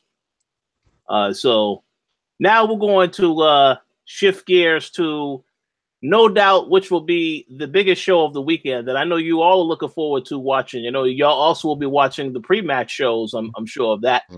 We're talking about the Elimination Chamber this Sunday. So we're going to go through these cards, this cards, and I think this ain't even going to take a long time because we know how some of these are going to end up. But I'm going to get you guys predictions. So starting with the pre-show match, we have the Club, Luke Gallows and Carl Anderson versus the Miztourage. All right. Please. The Club will win. That's my prediction. I didn't even know the Miztourage was a tag team. I thought they were just a henchman. Right? When did they become a team? They don't wrestle. Oh, well, apparently, I guess now they are using them as a team, so I guess they will have more teams on Raw to compete for the titles. This is not what I asked for. Not like this. Not like this at all. Jeez Louise.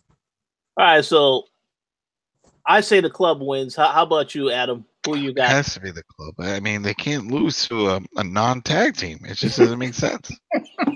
Doesn't make sense. They should break up the Miztourage. You know, Bo Dallas should scrap that whole gimmick and then join his brother, and then they should reform the Wyatt family and just take it from there. You know, Curtis Axel, I don't know what to do with him. You know, put him under a mask, do something else. But this whole Miztourage thing is pointless. I hate it. I forgot Curtis Axel was the Miztourage. Oh yeah. Well, eventually they'll probably do something with that. You never know. You know, it doesn't work. What was this? Remember when the Miz had the other henchman? What was his name? And he got more over than the Miz. Well, Alex Riley. No. You're talking about the guy everybody wanted to see. Yeah. Man, Miz. Damien Sandow. Yeah. There he is. Yeah, Damien Sandow. The guy who they did not use properly at all when they could have. Then he let his ass go. It's like, yep. He was just mimicking him. Yeah, and now it's his own thing. He was like, you know what? And it worked. It was hilarious. Yeah, it did work. It was successful, but in WWE's eyes, no, we're not gonna actually buy into this. I was surprised when he got cut. I really was. Yeah, it was surprising. I mean, I wasn't surprised when they cut him. I was surprised that he was so over and they blatantly did nothing with him. You know, because they didn't want him to go over. It was like it was just bizarre. Mm-hmm. Yeah, that practice continues today, so it will continue. Okay, Dana, who you got?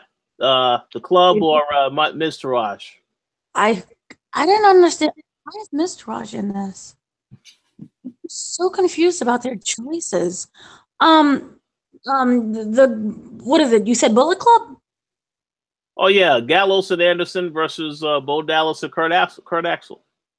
Oh gosh, I vote for Bullet Club's release and the dissolvement of the Miztourage. So I guess Bullet Club. I didn't even know that the thing. Oh yeah, well they had to fill out the card, I guess, anyway, since they got 7 minutes in the main event. Yeah. So what? Wasn't that a last minute thing? I could have swore I saw a text from them, like, you know, when they send the alerts. Yeah, that was last minute. That was last minute. They announced it on February 23rd. So yeah, that's today. Yeah. Okay, so Jarrett, so we cannot have last minute announcements. Oh no, I don't know about all that. Boy, you put all this. Oh man, I gotta get you a Jeff Jarrett Funko Pop or something, you know, because you need to celebrate this man. Yeah, absolutely. All right, Ricky. Who is your pick in this? I go with the Machine Gun Carl Anderson and Luke Gallows. Bullet Club. They are the fucking Bullet Club. There you go. They'll beat the Miztourage, and I hope we never hear from the Miztourage again. Oh well, maybe after WrestleMania, maybe they'll have a falling out after Miz loses his title at WrestleMania. We'll see. Okay. Next up, we'll go from one bad tag team match to another bad tag team match, and that is Cesaro and Sheamus defending their Raw tag team titles against Titus O'Neil and Apollo. Titus Worldwide. So here's the thing. They have this storyline revolving on Monday Night Raw where Titus and Apollo always win. They're definitely going to lose this match. It's so easy. It's so predictable. Cesaro and Sheamus will retain. And hopefully they will get a match against the guys who should actually be the Raw Tag Team Champions at WrestleMania. That is, of course, the Revival. But yeah. I don't know. I see Apollo and Titus winning this as a swerve. Oh, you think so? I see it as a swerve because they're trying to give them a push. And if it wasn't that, we're always seeing them now. Think about it. It's like Titus Worldwide now, it's becoming a thing. And they had Apollo pull on a pretty decent match. You know, and I have a feeling that they're pushing this, and something's going to happen. Maybe Dana Brooks will interfere or something, and that's going to be the shocker. Because remember, the whole point, I mean, from what I understand how the business works and the way they've always worked, you put the title on somebody that you want to put exposure on. You know, you want to give the push. So you're like, you know what, you deserve it. So that way all eyes are on you. And then once everything is worked out for you, then we try it with the next guy. And it just makes sense. Because think about it, they're never going to win any singles type of belt. It's not going to happen. So it just makes think about it, right? Well, what are they going to do? They're never going to have it. So the only belt that they could actually win is this. And if they're really trying to give them the push, which is what it looks like they're trying to do, you know, I'm thinking about Apollo Crews. He's talented. You know, there's no doubt about it. The guy can work in the ring, and that's what really matters. You know, he's doing standing shooting star presses and all kinds of craziness. Yeah. You know, he's good. He's good. It's a shame he's with Titus, but whatever. You know, he could carry that team. You know, and I have a feeling they're going to walk away as champs, and that's going to be the big surprise. We also know Sheamus has back problems. You know, so that's good. That's a good point. Yeah. Maybe they're like, you know what, he needs a break, or maybe they need to do something else, or maybe they want him to feud with Revival and do something. Who knows? But give the belt to Worldwide. That'd be a big surprise, and it'll throw a wrench into this whole system that's going on now. So I see them winning. Okay, that's a good argument there. Very good points. How about you, Dana? Here's why I'm going to agree with Adam. I agree with everything he said, but the only reason why they're winning is we're in the month of February. Happy Black History. Oh, that's awesome. So then that way they can be part of the next year's video package. Yeah, they're like, Black History Month. Keep playing every week. So that's the only reason why. Got to secure those video packages. And I could just imagine that if that happens somewhere in this world, there's a Darren Young looking at a TV, very angry to see that happen. But it is what it is. He could scream just like Ray. What about me? What about Raven? Yeah. What about Darren? Yeah, he could do that. He could do that. We'll see. Wait, he had injuries. He had a lot of injuries. Yeah, he did have a lot of injuries. So he has a match coming up. He's really happy about it. Leave him alone. Is he still with Bob Backlund? Are they touring together? Oh, Bob Backlund is no, he's done. He's not with WWE no more. No, Darren's not with WWE either. Yeah. Wait. No. Yeah, that's what I mean. Darren ain't with WWE no more. See, he probably ain't hanging out with no WWE talent. No, he's wrestling. Think Bob Backlund's with them. Oh, wow. No, Darren Young's wrestling, but he is doing the indie stuff. Yeah, he's gonna be in New Jersey at Wrestle Pro. So good for him. Jersey. Oh, he's in Jersey now. Doing Falaba, BAHH, whatever the heck that is. Falaba. Interesting. So more power to him. Yay. Yeah. Okay. Okay. How about you, Ricky? Who do you have in this match with Cesaro and Sheamus and Titus Worldwide? Well, never forget that. Yes, it is the month of February, but also in the month of February is Martin Luther King Day, and on Martin Luther King Day, Vince had Seth Rollins do the curb stomp to Big E. So I don't think that this is one of those things where that's going to apply. I think the bar just wins, and that's it. Like, I don't think that Vince really gives a shit. No, here's different. Wakanda now. We have Black Panther. So well, that's why you had a New Day wearing what they were wearing for SmackDown and everything. You know, like the Wakanda stuff and everything. Oh boy, with the pancakes. With the pancakes. Oh man, I'm offended. I'm offended for everybody who else is offended. It's wrong. Absolutely. Yeah, New Day's done. The New Day is old day. They need to disband. I'm just tired of that shit. But yeah, going back to the prediction, I say the bar retains because I mean you could have Titus Worldwide win it, but then are they going to hold the belts going into WrestleMania and then they're going to just drop the belts there to someone? They'll drop it. You know what is the Titus Worldwide? They'll win it, and then they'll have something happen, and maybe they'll have to drop it to Revival. You know, and then that's where Revival gets the belt that way, and then maybe later they could build up something versus the bar. Yeah, but you would have to have Revival actually win it, and I don't think that given their injury history, Vince is quite fond of them. The only thing that would make me think that Titus Worldwide won't win is because going into WrestleMania, I don't know if you want to. I would think you want to have your best talent in that particular. I mean, I know Sheamus is injured, but I know that they still, for some reason, look at this guy in high regard. So I would think that you definitely want him on that card. But I mean, I don't know. I mean, there's still going to be Raws before Mania. I mean, they can lose the next night. Yeah, that's true. We've seen that happen. I'm saying just for the shock value and for a change, because if not, think about it, we're not seeing anything happen. If that's the case, we're not seeing any title change hands. Yeah, at this event. True. So that's a good point. Okay, well, I agree. Well, we'll see. That's a good prediction, though. So we'll see what happens. All right. So the next match we have Woken Matt Hardy versus Bray Wyatt. And my prediction for this match is that going by Bray Wyatt's win-loss history and the fact that he always loses at the big events, I think Bray Wyatt will win this match and lose at WrestleMania when they have their obvious rematch, which will probably be with all of the other copyright stuff from the Broken Universe involved in it. So I say Bray Wyatt will definitely win on Sunday night. How about you, Adam? Nope, because he already won. He beat Matt Hardy clean. Remember on the 25th anniversary show? Oh yeah, I do remember that. You know, and he beat him right there. Should have been it. So no, I don't. I think we're gonna see Woken win this. Woken. Okay, so Woken wins, or either a no contest. Because I mean, a final deletion. I think it's gonna win. But remember, Bray Wyatt is known for doing big feuds. Look how long him and Dean Ambrose feuded.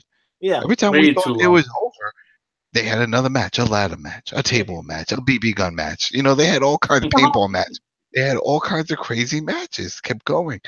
You know, so I have a feeling this is going to keep going, regardless of the outcome here. So I can see Matt Hardy winning, but maybe there's some stipulation, something happens, you know, or if he doesn't, I mean, I definitely see them having a big final deletion match at WrestleMania. Yeah. But then again, the problem with final deletion is that that's not on set. You know what I mean? That's offset. So do you really want to set that up for a Mania? That's something you would do on at a regular pay-per-view. You know, you don't want people that paid all this money to go to New Orleans to look at the Titans. You okay, Dana? You choking? No. You want me to call 611? 611? Hey, Adam, they could just. Well, say what? Remember the House of Horrors match? Yeah. Yeah, that was a disaster. Never again. Never again. No, you will never again, because here's why. WWE is known for their never agains. So I can easily see this being a deletion thing. And then you have Jeremy Borash and it's WrestleMania. Yeah, and that's the thing, though. That's the thing. Jeremy Borash and Matt Hardy, they put together those final deletions. And they were really cool. They were fun to watch. Right. And Jeff is still around. Jeff can hop to, someone's lot. Did you just say Jeff? Did you just say Jeff? That's it. Wait, you're not talking about your boy Jeff Jarrett, right? Yeah. I gotta make sure, because I know you on his bandwagon. You know they have heat. They have real heat. You know, those two. So I don't think that they're gonna be working together on any of this stuff. No, not Jarrett. Hardy. If he's back, if he's still recovering from injury. That's the thing. It's Brother Nero with whatever injury you have, and just stand there and put some contact in your eyes. Maybe, I don't know. We'll see. So I will just say this real quick.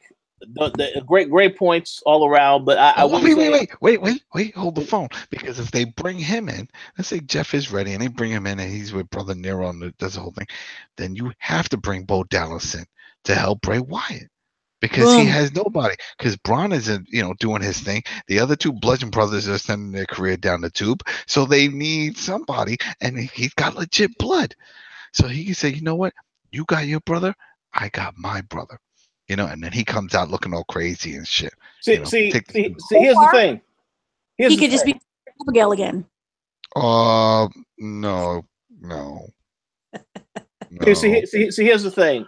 That sounds like it would be a great idea, but they have to end this Miz Taraj thing before that even gets to that, because you got him involved in this. That's about to happen on Sunday. We just talked about that. Oh, I don't think it's going to happen that fast. I think this will happen at WrestleMania when the Miz loses his match because these guys don't help him to retain the title. And then I could see them being like, okay, well, now we don't want to do this anymore.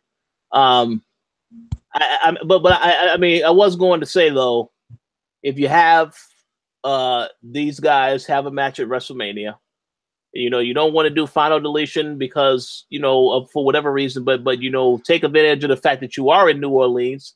Why not just have a cemetery? Come on now. A cemetery. Yeah, New Orleans. Come on now.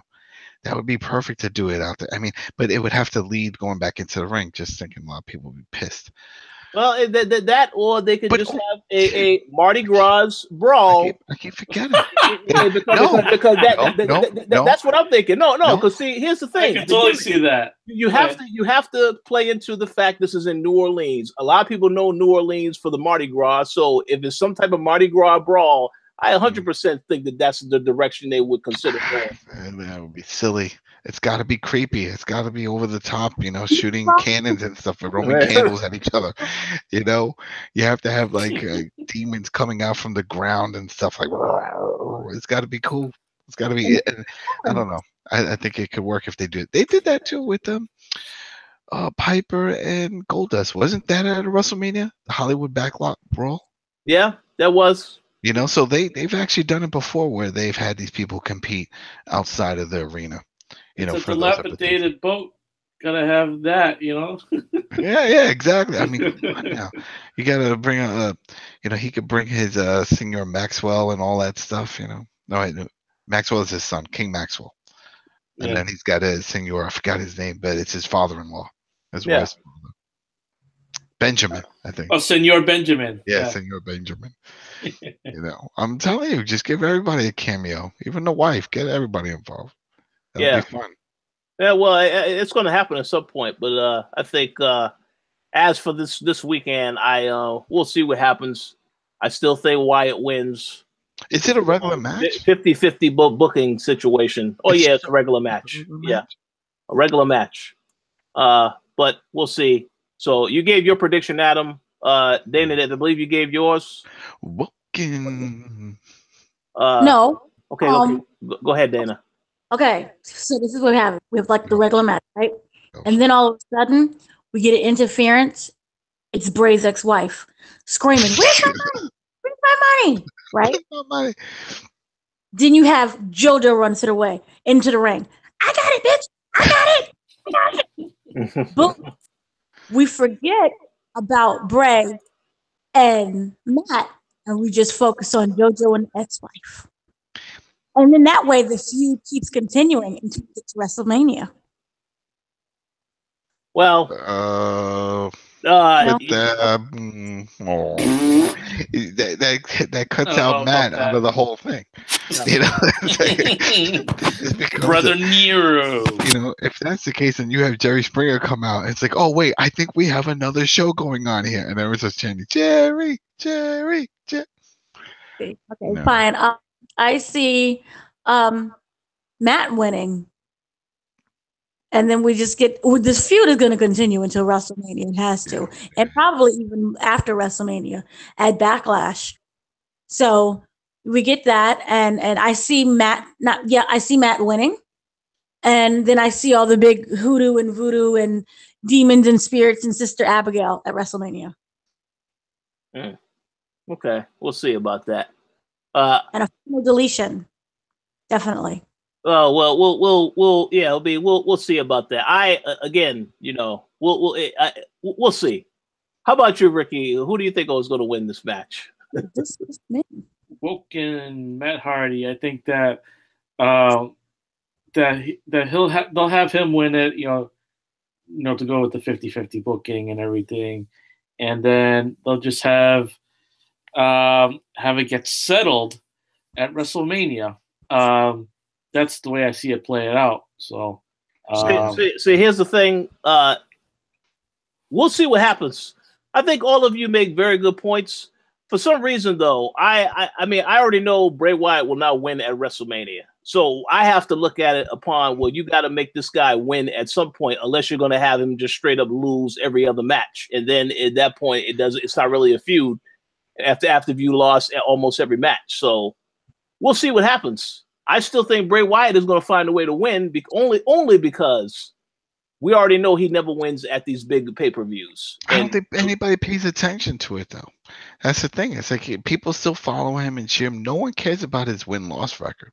No one talks about the fact he used to be champion and that was taken away pretty quick. Oh yeah, they don't care about that now. No, they move on. It's because he's so over as a character, that they're like, who cares? Oh, he's creepy and he's got this creepy feud with Crazy Matt. That's gonna work. Is he over though? Because I mean, his entrance is over because people like to participate in that. But then after that, no one boos him. No one chants boring during his matches. I mean, there's plenty of other people that they do. The hell, I was never really big into Daniel Bryan. I agreed with a lot of people. I felt that it was just his chant that was over. Wow. So that's cool. Yeah, just the way it is. But I mean, for me, this is already a dream match. Once I saw Matt Hardy getting all broken and doing all that stuff, and he was doing those final deletions, and at that point, we had the Wyatt family. I'm like, damn, how cool would that be if we saw Matt Hardy and Brother Nero going against these dudes? That would be awesome if they did something like that. And look, it's about to happen. Well, I don't know. I mean, I don't know if we're going to see the Wyatts, but I mean, yeah, no, we're probably not see the Wyatts, but we're going to see Bray Wyatt and I really hope they do some kind of feud thing like that where they bring it, because we know Brother Nero's going to come back and that they're going to be a thing. That's going to be a thing right there. And Bray needs somebody. Bring his brother. His brother wants to tag with him. Ready? Just do it. I will say we'll see what happens. I'm not particularly happy with how they have handled this whole thing with Matt Hardy so far as of right now, because again, like Dana mentioned earlier, they didn't even have these guys on Raw at all. So I don't like that, but we'll see what happens at the pay-per-view. Yeah, I hope they steal the show. And it's going to be all story related. Hopefully somehow. I mean, I always bring it up, but I mean, the guys still. I mean, they still got Crazy Steve, who is part of all that stuff, and he hasn't appeared anywhere. So, I'm sure that he's going to be linked to this somehow, and who knows? Maybe Jeff is better enough to show up. Or make an appearance on Titantron or do something like that, to throw a Bray off, Mm-hmm. We'll see. But the thing with, if I remember right, it's been so long. Final deletion. It was he died. The way they did it's like it looked like Jeff died, and when he popped out of the waters, when he had the context, like as if he was like reborn, and he was all crazy. So they would have to explain it. So. That's why I don't think we're going to see Jeff pop up that way, only because he has to be reborn. So if anything, WrestleMania, final deletion, then he pops up in a New Orleans cemetery. He pops out of a mausoleum or something. Comes out as Willow? Oh, no. No, no more Willow, please. No more Willow. Yeah, we'll see. We'll see. Take his guitar out too, so battle off. Well, yeah. We'll see about that. All right, so next up we have another match that I'm pretty sure everybody in here is looking forward to. We have Asuka versus Nia Jax. Now, if Jax wins, she will be added to Asuka's championship match at WrestleMania 34. Because Asuka has a winning streak, undefeated streak. I don't know, man. When they announced that this match was happening in the initial stages, I thought, okay, Nia Jax is definitely going to win because you've already said you want to have a triple threat match with her involved in it. I don't necessarily think that that they are going to venture off that, but if they do have Asuka lose, it ain't gonna be like a clean loss. It could be something where she gets counted out or some BS with the ref. I don't know. But my guess is that Nia Jax finds a way to win. Because even though I think it's perfect to have Asuka remain undefeated At some point, she has to lose. Again, it may not be something where she gets pinned cleanly, but I don't really think you want to waste that match unless, of course, you are intending to, drag the storyline out further. I feel like the whole confrontation with Nia Jax is not going to end with just this match. I feel like this is a story that's going to continue beyond this event. So I think Nia Jax will find a way to win if I had to make a guess. But that's just my opinion. Dana, who do you think is going to win this match? Definitely not Nia Jax. Damn. Sorry. I just feel like they're putting her in there because it's some type of contract thing. Damn. No, damn. Cold, ice cold. Right? Ice It's cold. cold as ice. Ice cold. Asuka is gonna win, and I'm really confused about the stipulation. It's kind of weird to have her like Jax will be added to the Raw Women's Championship match at WrestleMania if she wins, even though it's Asuka who's has the right to choose whoever she wants to challenge. Well, hey, going by that storyline and how they treated Dolph Ziggler, I'm not surprised with the way that they handled this stuff. Dolph is just there to collect a paycheck, but in all honesty, once again it shows that WWE does not care a flying fart about women. Uh-oh, whoa, woo. Don't, because you have, the elimination, well, not even the elimination, but if you look at, the men's regular old championship thing, then, their match is pretty straightforward, but you get winners, you get the women, and all of a sudden there's like this really strange stipulation where Nia automatically is in the match, but Asuka has the right to choose whoever she wants to. Then she still hasn't been able to choose because you have Ronda Rousey come in. The whole thing is just, oh God, they need to get rid of these writers and Jeff Jarrett. I'm telling you. Oh, sorry, couldn't resist. But yeah, no, I see Asuka winning and Nia just going somewhere, anywhere. I don't know, Jenny Craig. Oh, now that is cold. That definitely is cold. Low blow. Yeah, that's a very low blow. They're not doing anything with her. They're making her this one-dimensional character where she's just the big girl, and they're having her basically squash people. She can wrestle. She's very talented, and she's not great on the mic, but if you give her a chance, I do see that she can be really watchable, at least tolerable, at least. But the way how they're booking her is like another thing where they're just oddly throwing her in our faces, and then the whole thing with the stipulation is just stupid. In my opinion, that stipulation pretty much sealed the fate of the match. That guaranteed we're going to get a triple threat match. That guarantees that she's going to win. And also on top of that, Asuka hasn't even said who she wants to wrestle, so we already know it's going to be Ronda Rousey. I don't know about that. The whole thing is just so stupid. The whole thing, but based on what you just said, I don't agree with that, because on Raw she said she's going to get a title. Ronda Rousey doesn't have a title, so she's going against either Charlotte or whoever wins that women's chamber match. But I don't know how they're going to use Ronda Rousey. We'll find out on Sunday. We'll get an idea of that, but I highly doubt they're going to have that match right now, because Ronda Rousey is just coming in there. We'll say what? Then there really is no reason for them to add that stipulation then. This is for a title match. Ronda Rousey should not get any title match if she hasn't even had a match yet. So that whole thing of her coming in is just to sign a contract. That Stephanie McMahon will be there, and more than likely she will maybe have some type of exchange with Stephanie McMahon, and that could lead to the match with Stephanie McMahon for all we know. I don't know. Gosh, this is just a cluster mess of messes. I'm gonna just pick Asuka, but I'm really, with this whole stipulation thing, my brain is saying that they're dumb enough to go with Nia. Yeah, because they have this whole thing with Nia says I'm the only one that could beat Asuka, and then last time they had a match, there wasn't a finish to that match. Because it was a count out. Something happened with that, so we'll see what happens, whether or not they pull the trigger. But that's good. That's a good explanation. So, Ricky, who do you got in this match? Well, I mean, really, to give the prediction for this match, I kind of have to look at the women's Elimination Chamber match.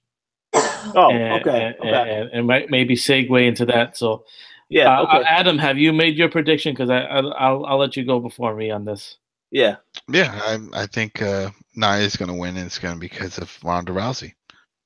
Whether she's on the Titantron or she walks down just to cause a distraction. Or the interruption. For Asuka. Yeah. That's it. That's all she has to do. You know, because then, you know, that's the theme of the past year. You know, triple threats, 4 ways. You know what I mean? Like, that's what they do. So I think that's what's going to happen. And it's like, oh, wow. So she lost, and this is a big deal. And then this leads to a bunch of things. Yeah, they're going to fight, but then Asuka will always remember who caused her that. You know, and this could lead up to something with Rousey. So, and that's how you instantly throw Rousey into something. And she doesn't have to do much for that to happen. You know, the music could just fucking play. You know what I mean? It's like they could just play that music, and then, you know, Asuka's about to do her move, and like stops and looks, you know, and then all of a sudden, you know, it gives Nia time to get up and do her finisher, and it's done. Yeah. Yeah, that's very possible. So yeah. I mean, that's the thing. If you're gonna bring Ronda just to do a contract signing, come on now. That's a waste of time and talent. Yeah. But you know, I see them only bringing in Ronda for 2 things: ratings, to see if they can sell any type of ticket. Nope. Remember, no one's going to any of the shows anymore. If that was the case, she would have had a special deal just for WrestleMania. She signed as a full-time wrestler. Why don't you want to see it for what it is? Why, she is a talent. She is not, Karl Malone showing up at a special event. Is cat in WWE? Man, you hate her. Your hate is so strong. I don't hate her. I do hate her, and then you love Jeff Jarrett. What's wrong with you? Strong style. It's like the Twilight Zone with you with this shit. Oh my Lord. I don't hate her. I have much respect for her. You should. You're going to be wearing a t-shirt soon. She is going to be your champion. You're going to be like, Ronda. I'm telling you, we're going to look back a few months later, and we'll be like, yo, remember when you used to talk bad? And you're like, I don't remember that. Let's move on. Uh-oh. Wow. No, I have great respect for Ronda. I just don't see her doing anything. Oh, I see her winning. That's what I said. I see her. Yeah, they can easily write in Ronda Rousey wins this match. She has to. You can't have her coming from UFC losing 2 straight matches and start jobbing her way through WWE.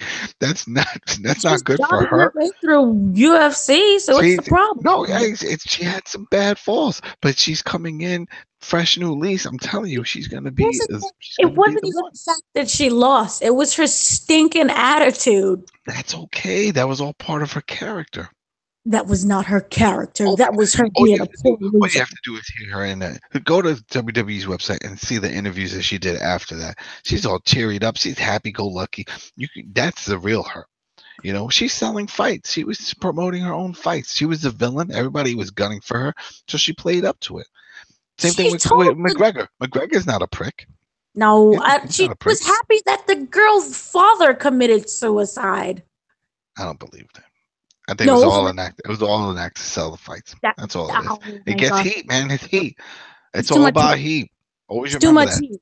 Always remember Triple H crawled inside a casket with a dead girl. Remember that. Katie Vick.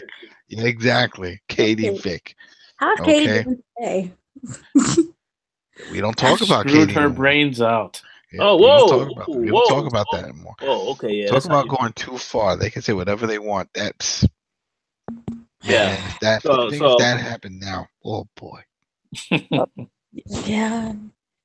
I mean, you can't even say puppies and kitties anymore on right, Macho Man. Yeah, that is all. Yeah.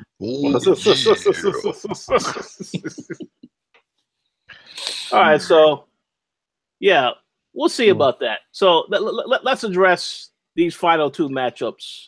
Hold up, before you go there, I gotta give my prediction. Oh, I thought you said you wanted to wait until we got into the women's match. Oh yeah. Actually, yeah, we could do that, and then we're gonna go into the women's match right now, right? Yeah. The women's. Okay. All right, go ahead. All right, so yeah, the women's elimination chamber match. We have Alexa Bliss versus Bayley versus Mandy Rose versus Mickie James versus Sasha Banks versus Sonya Deville. Okay. So my prediction for this match is very simple. I think Alexa Bliss is going to find a way to win. I was thinking they could have did a swerve in this match and gave the belt to someone else. But I don't know who that would be. You know, Mickie James, she has this whole storyline with Mickie James and her teaming up, and she's sort of on the same page with her. So I guess you could have went in that direction. Sonya Deville and Mandy Rose, they are not ready to hold no title. Not right now, they aren't. Sasha Banks and Bayley, they're going to have a feud, and Sasha Banks is going to turn heel. I don't know what this whole thing is with them delaying the inevitable, because it is going to happen. And I think that is a match you may get at WrestleMania. That would be a reason for me to think that they're going to put the belt on Sasha Banks, but I don't think so. I think it's going to be Alexa Bliss retaining, just so that whenever she does get to WrestleMania, then she has to face Nia Jax, since she has a friendship with Nia Jax and Asuka, if I had to make a guess. But that's my prediction. Okay, Ricky. So now you can let us know, who do you think is going to win this match, and then you can let us know what's going to happen in the Asuka Nia Jax match. Okay, so let me just say, so with Asuka, all right, I thought that the idea of Asuka versus Charlotte would be a dream match. You know, it would be very intriguing, but that's not what we're getting, because she's going to face the Raw Women's Champion. And, you know, I kind of like the Adam's idea of Ronda causing a distraction and, you know, setting up Ronda versus Asuka, though that would be something down the line, because I don't think that they would have them both face each other at WrestleMania. It would be a hell of a matchup there, but I just don't see it. So going back into this whole thing with Asuka versus Nia Jax, to determine how that's going to play out, you have to look at the Elimination Chamber match itself and think, if there is a scenario where Asuka's going to face someone one-on-one, who's it going to be out of that group? Because so Asuka versus Alexa Bliss one-on-one is not enough of a sell on its own. Asuka versus Bayley, we've seen a million times. You know, we've seen it. I think we've even seen it on Raw as well.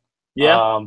We've seen that with them and Sasha Banks. Sasha Banks almost died. You know, Asuka against Mandy Rose, no way is that happening. Asuka against Mickie James, I'm sorry, that's just not, you know, not interesting enough. Asuka versus Sonya Deville, no. So I see it as none of those one-on-one against Asuka is enough of a draw at WrestleMania.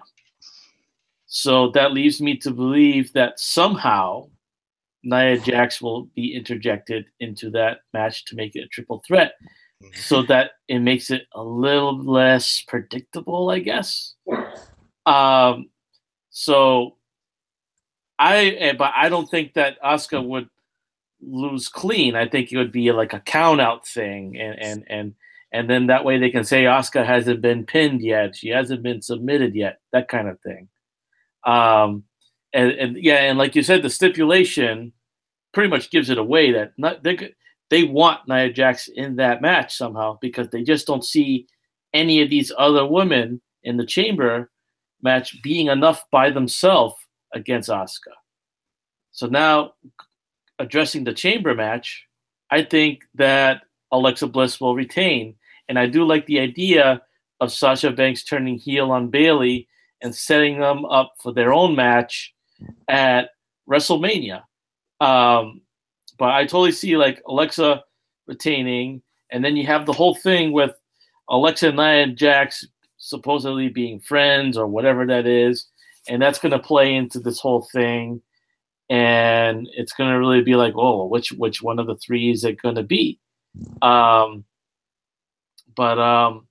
that's how I see it. So basically, the Cliff Notes version of that is I see Nia Jax winning. I'm going to say she's going to win by count out, and then, or it could be disqualification, but it's going to be that.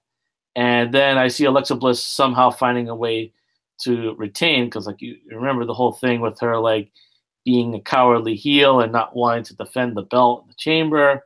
It's usually, you almost always see it with the cowardly champion who has the odds stacked against them, managed to somehow find a way to win. That's what's going to happen with Alexa. So that's how I see it. It's going to be Nia and Alexa at the chamber. I did have a question. I'll ask it after I get everyone else's opinion. That was a good explanation. Adam, who do you think is going to win the women's chamber match? I really don't care.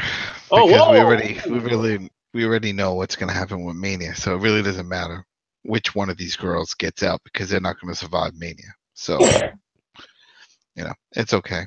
I don't see the big deal. Nope. So if anything, this will be my bathroom break. Oh man, that is harsh. The first ever women's elimination chamber match. That don't mean anything to me. You're gonna be going to your own chamber. That's it. I'm going to my own chamber. Oh man, damn! Now that is harsh. That is by far. I'm not interested. That is some Dana level harshness. Right? That's it. I'm not interested. You said the hell with this match. Yeah, damn. I'm not interested in this. Damn. It's, it didn't do anything for me when they announced it. I'm like, okay, the chamber is not what it used to be. Okay. So it's what is it now? It's a regular match if you think about it, because they put all those rubber mats outside. Before they kept hyping, the chains and the brutality of the grid, and that's true. That shit hurt. It hurt so much that no one wanted to work it anymore. So they said, all right, we're gonna put mats on it. So it's a prop. It's sort of like when they do a Hell in a Cell. It's like, what's the point? I mean, nothing. It's nothing. It's just a cage match. Yeah. So, I'm not excited. So it doesn't matter who wins. I don't care who wins. Okay. So all of them. Okay. I still have a quick question I'm gonna ask, but after Dana, who do you think is gonna win this? Well, I'm not gonna be disrespectful like Adam. Because you know what? She knows that Jeff Jarrett's going to write the script for this one, so she's cool with it. He's in the back writing the script right now, and it's going to be an amazing first ever Elimination Chamber match. Just as great as the Money in the Bank match was when James Ellsworth basically won. Well, we already know that WWE doesn't care. They don't care about women. They don't care about any of these matches. None of this makes any sense. In my fantasy head, I honestly want Bayley to turn on Sasha. I know everyone's like, oh, Sasha's going to turn on Bayley. I want her to heel turn. I want her to take her hair out of that stupid ponytail and to just transform and be like, I am woman, hear me roar. I hate you, Sasha, and snatch that weave right out her little scalp. But that's not going to happen. So I do see Alexa winning. And, Mickey James, Grandma Mickey, is going to probably be the first one to get that 1, 2, 3 elimination. And then I see no one really cares about Mandy Rose. I don't know what the heck a Sonya Deville is. They don't work these women up to make me care. So for me, it's just literally down to Alexa, Sasha, and Bayley, and Grandma Mickey. But I just see Alexa Bliss winning. And that's it. Okay, I like that. Now let me just say this real quick, because I know we have to discuss the final match of the night. Let me just say this real quick. I believe this is something that WWE would do, and that because I think to what Ricky said earlier about, he said the fact that all of these women in this match, them against Asuka is no chance, right? No shot in hell that even remotely could happen. Which is why Nia Jax winning would make sense to set up a triple threat. But what if WWE decides to really take a risk, really throw things out, and to really infuse this match even further by taking the theory that Adam said? Why have Ronda Rousey just come for a contract signing when you can have her insert herself into that chamber match, win the match, and now you have a situation where, okay, now she's in the match with Asuka. You can have Asuka beat Nia Jax, And now that there you go. That will set up. I think she's too green for something like that. Yeah, I think she's still too green to jump into an actual match like that. I mean, it would in some ways it would make sense because there's other wrestlers involved, so then they can carry it. But I think she would be kind of lost. No, here's why I actually agree.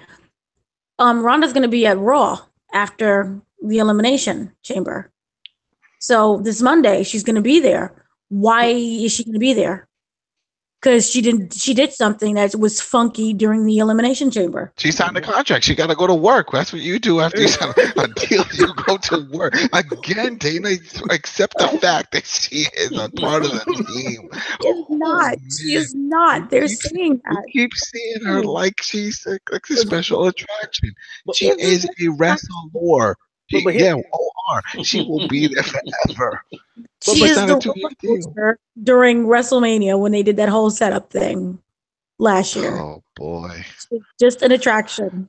Man, the hate is so strong. I can feel it. Some people feel the force. I feel the hate. I have taste for her. I have no trust in WWE.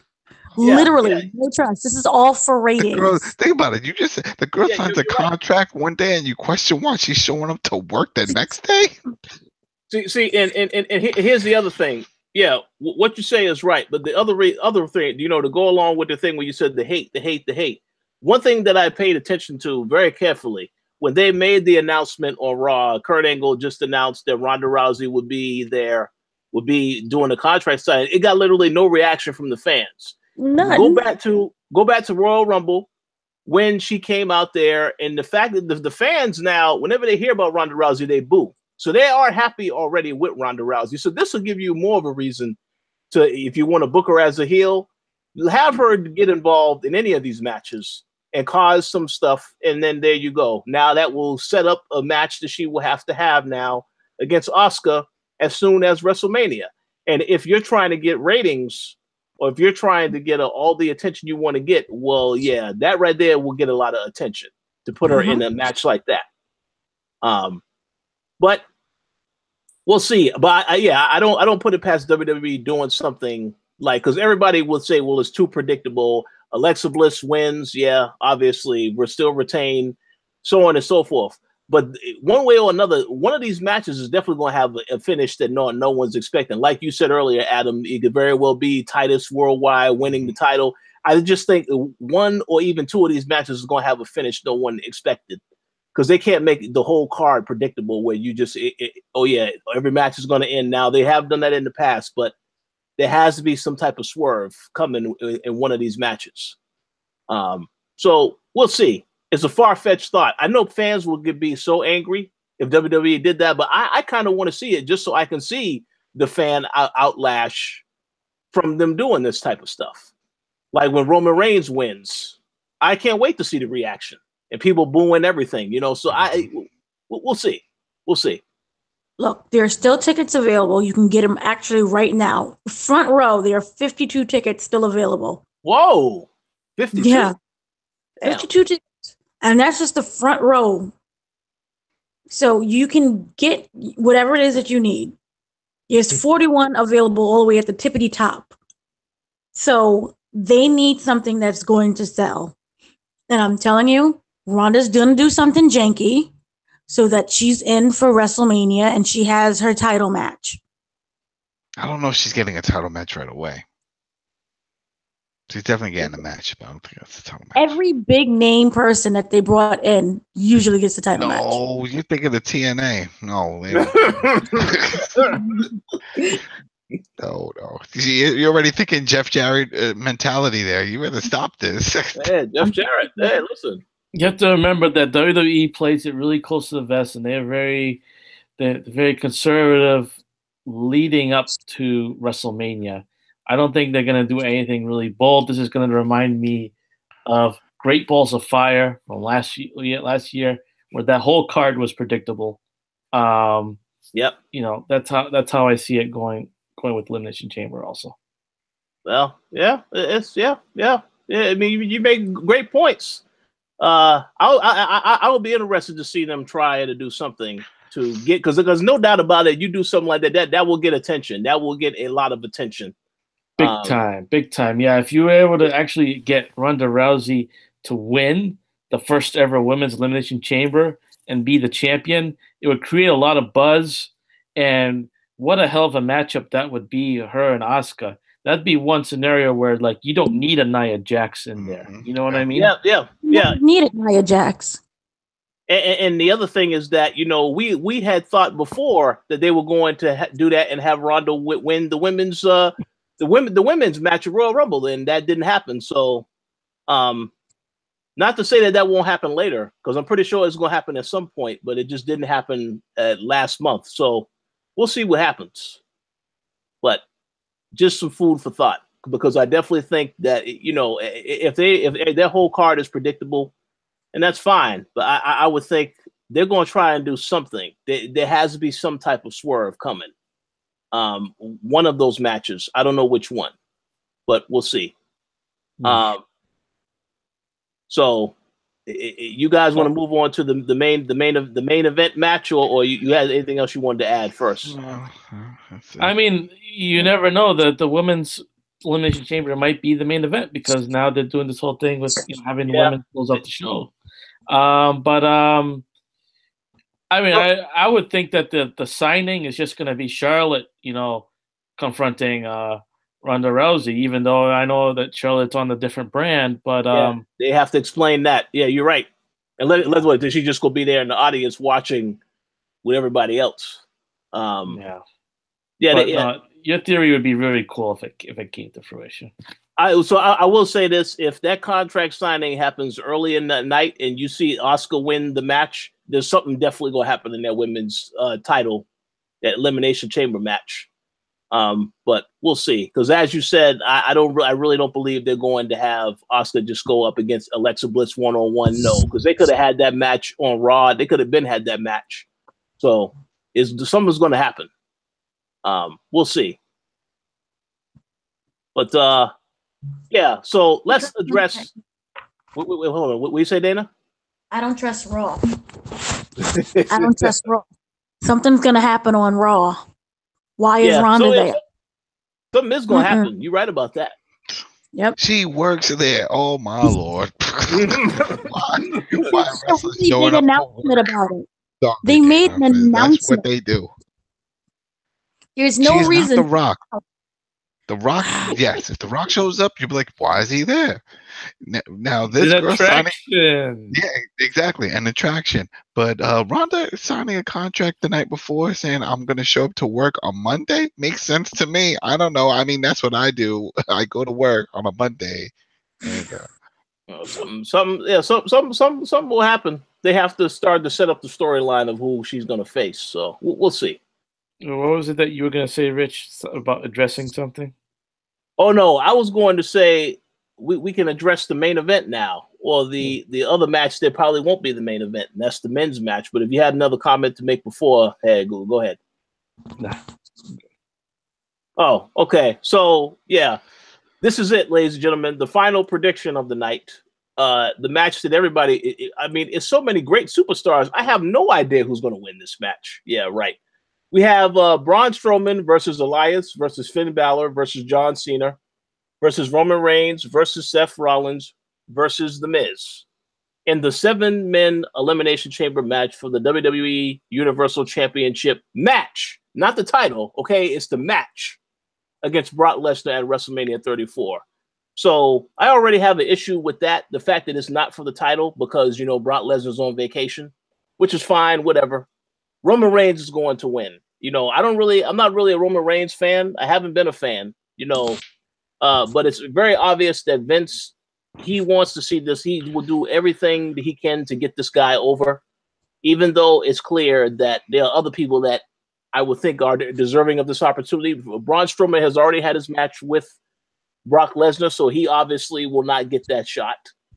Seth Rollins has already had a match with Brock Lesnar, so maybe, but maybe not. Finn Balor, a match that people want to see, and the fact that Finn Balor was in the poll as the one that people want to actually win the match, that only guarantees he won't win it. So I say Roman Reigns, definitely. Elias, he's doing great so far, but he is not going to get a title match. at least not for that title, not for a while. The Miz, nope, because he's the Intercontinental Championship, and why the hell is he in this match? No, not going to happen. And John Cena, we're obviously going to get John Cena versus Undertaker at WrestleMania, so he is not winning this match because they keep having this whole storyline where he's like, oh, I don't have a path to WrestleMania, and so I have to win this match. That's BS. This is John Cena. They're going to make sure he got a match no matter what. So I say Roman Reigns wins. How about you, Dana? First off, can we please leave Undertaker alone? He gone. He made his little mumble speech.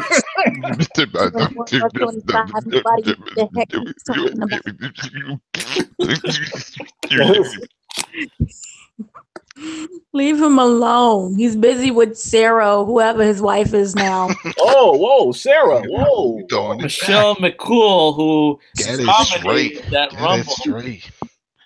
Sorry, just leave him alone. Let him go. He will not be making any appearance, so thank you. This is the match. Good Lord, there's so many people that I don't care about in here. Let's see. I think that John Cena just shows up because he's contractually obligated to, and he loves the company. Braun Strowman will have a really... I can see it coming down to Roman and Braun being the last two. And then we all know Roman's going to win anyway. But I see Elias being the most entertaining and him having a little feud with The Miz. Finn Balor will just be with Seth Rollins, and, he'll be the first one eliminated because no one cares about him anymore. I see Rollins as being like the top three, maybe, lasting in there. And Miz, I don't know why he's there. Doesn't he have like a wife who's pregnant? Doesn't he need to care for her or something? No, that's what they got the help for. Duh, they're rich. Oh no, they have that reality show that they're doing. Yeah, they finished that already. Oh gosh. So yeah, we all know that Roman's gonna win, but Braun is gonna be the most entertaining of the whole thing. But the last two, I see it coming down to Roman, Braun, and Seth Rollins. Well, what I'm going to be curious to see is how they have Braun lose and still look strong, because this is a match where he has to get pinned. You can't get counted out in this type of a match. So I am very curious to see how they handle that. Well, no, I don't see him trying to look strong anymore, because we all know that this is like WrestleMania. So you have to make Roman the strongest of the strong. Whoa. Yeah. It's WrestleMania. He's bounty. The quicker picker-upper. You're right. Oh, wait a second. I got it. Kane will interfere and beat up Braun Strowman, and that will cause him to just be, Braun Strowman's now out of the match. Oh, God. Do not will that into existence. Please do not. That's gonna be Kane.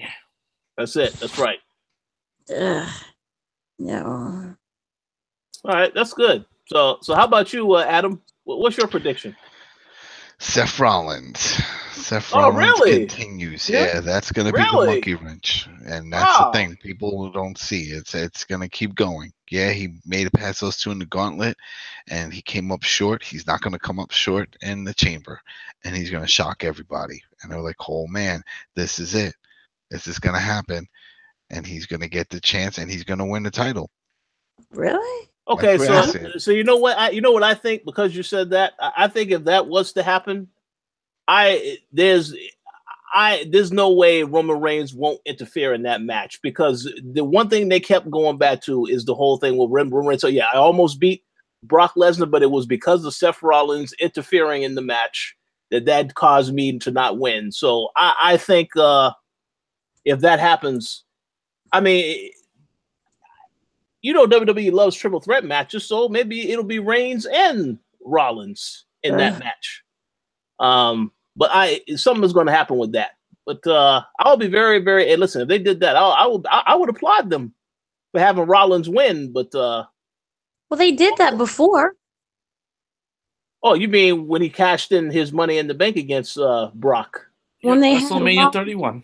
Yeah. When they had and when they had Roman lose, and people thought he would win something. Yeah.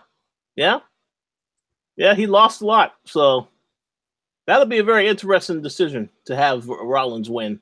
I'll be even more shocked if they had Balor win, since they clearly have gone away from Balor. But no, Boulder Dash. Okay, we'll see. We'll see about that. That's a good one. Okay, Ricky, how about you?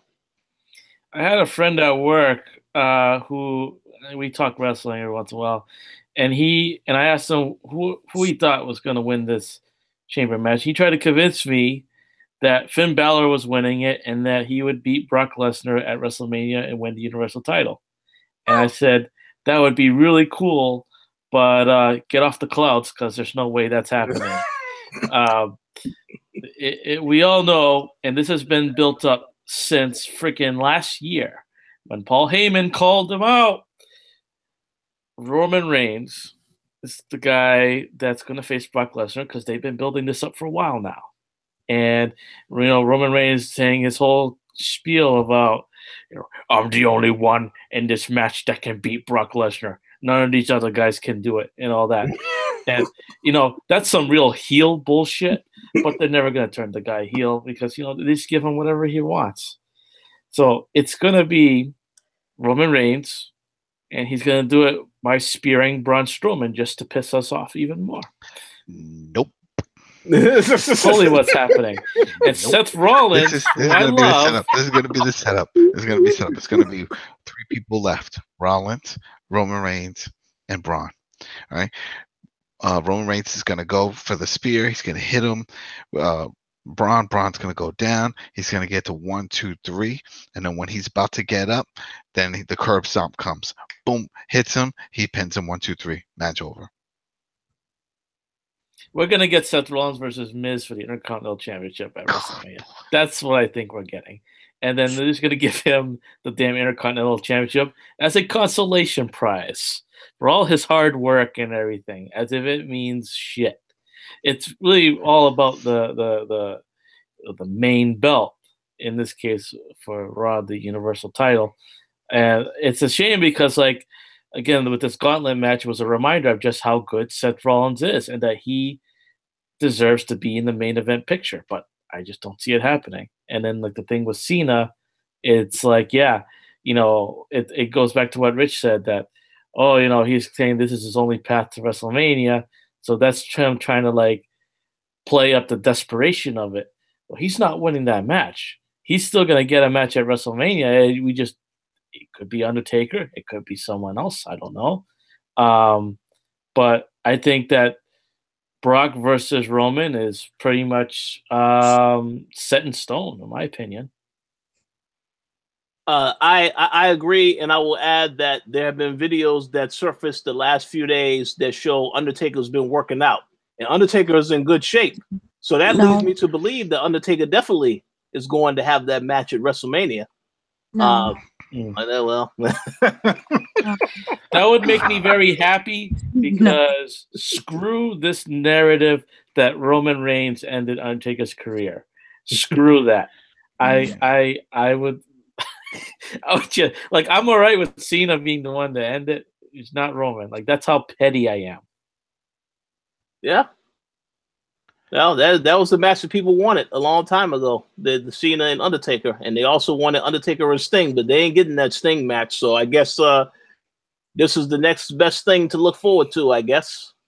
My dream scenario is that Balor wins it because the guy deserves it. He got screwed out of the Universal title by the injury and everything. He never got his fair shot. He deserves it.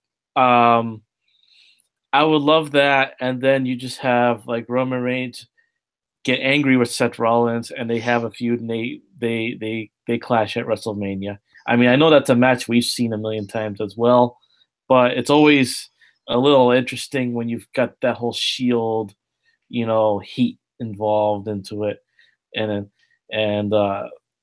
but that's fancy booking. I agree. I would love to see that, and not just as a Finn Balor fan. I definitely would like to see this guy go against Brock Lesnar because it seems like it's a match that they have teased multiple times before, but they've also teased, as you said, Reigns. So I think the Reigns thing is going to happen. One last thing I will say, though, in regards to the Seth Rollins situations, I go back to when he had that quote on Raw, and he said, well, if I don't win the Elimination Chamber match, then none of this stuff matters. It doesn't mean anything. I think when he does lose, this is going to be how you decide to turn this guy heel. Because, you know, going through all of that and then you still lose, and I definitely see that happening because I know Dana mentioned earlier he may be turning heel, so that's a reason to turn him heel if he loses. But, you know, we'll see, because Adam said he got a chance. So got to see how it pans out. No, I mean, I don't know. I can't see them turning Rollins heel because he had his run and he had the run as a champion and all that stuff, and it wasn't a very good run because of the way they booked it with the damn Authority and the J&J security, all that crap. And then we got a rehash of that with Jinder Mahal and everything. Yeah. It's pretty much the same exact fucking thing. The one guy from the Shield that's going to turn heel is Dean Ambrose. It's just a matter of when he gets back. He's got to turn heel, and I can't wait for him to return. I'm already excited thinking about that. I'm going to be so disappointed if he comes back and he's not heel. But so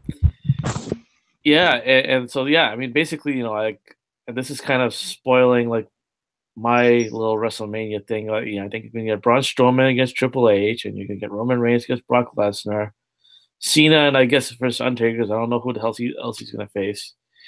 Balor, I mean, I don't know if he's going to get a special match. The Miz. Could be him and The Miz. But then, you know, you got to have something for Elias and Seth Rollins. And so they may just have a fucking ladder match for the Intercontinental belt like they always do. And involve those guys in there. Who knows?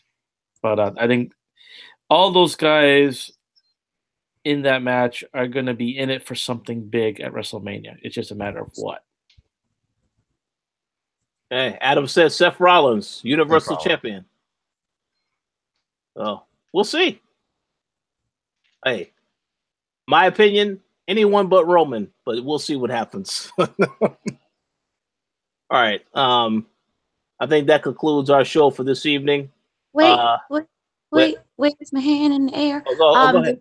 The Dusty Road Tag Team Classic brackets. Yeah.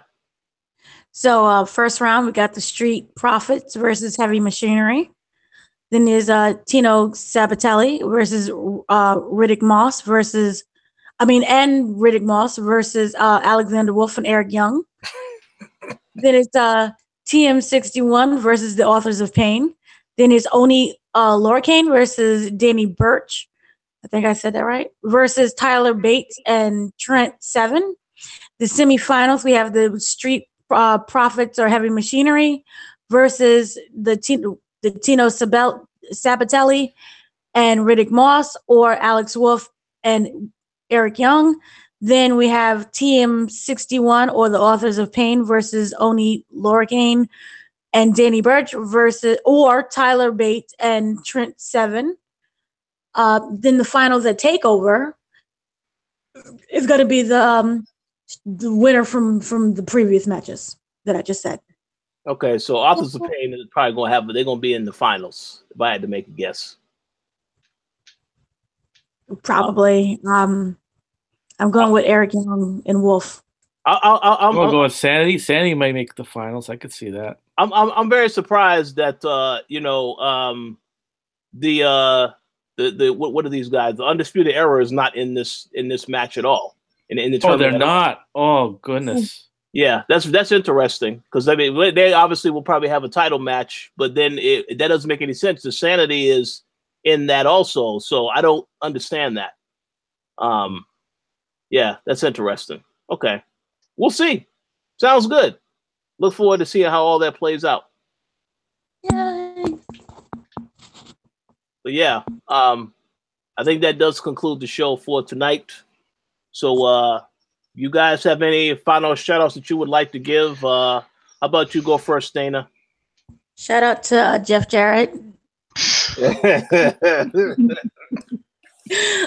No, shout out to everyone who's listening, who is watching the show later on, who exists and is alive and breathing. happy, what is this? Happy Friday. Oh, Saturday now. Happy Saturday.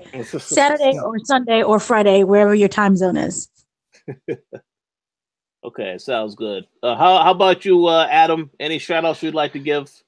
Shout outs again to everybody watching, listening, supporting wrestling anywhere. Shout out to you guys. Shout out to Koalition. Shout out to everybody on Throwdown playing stupid Monster Hunter.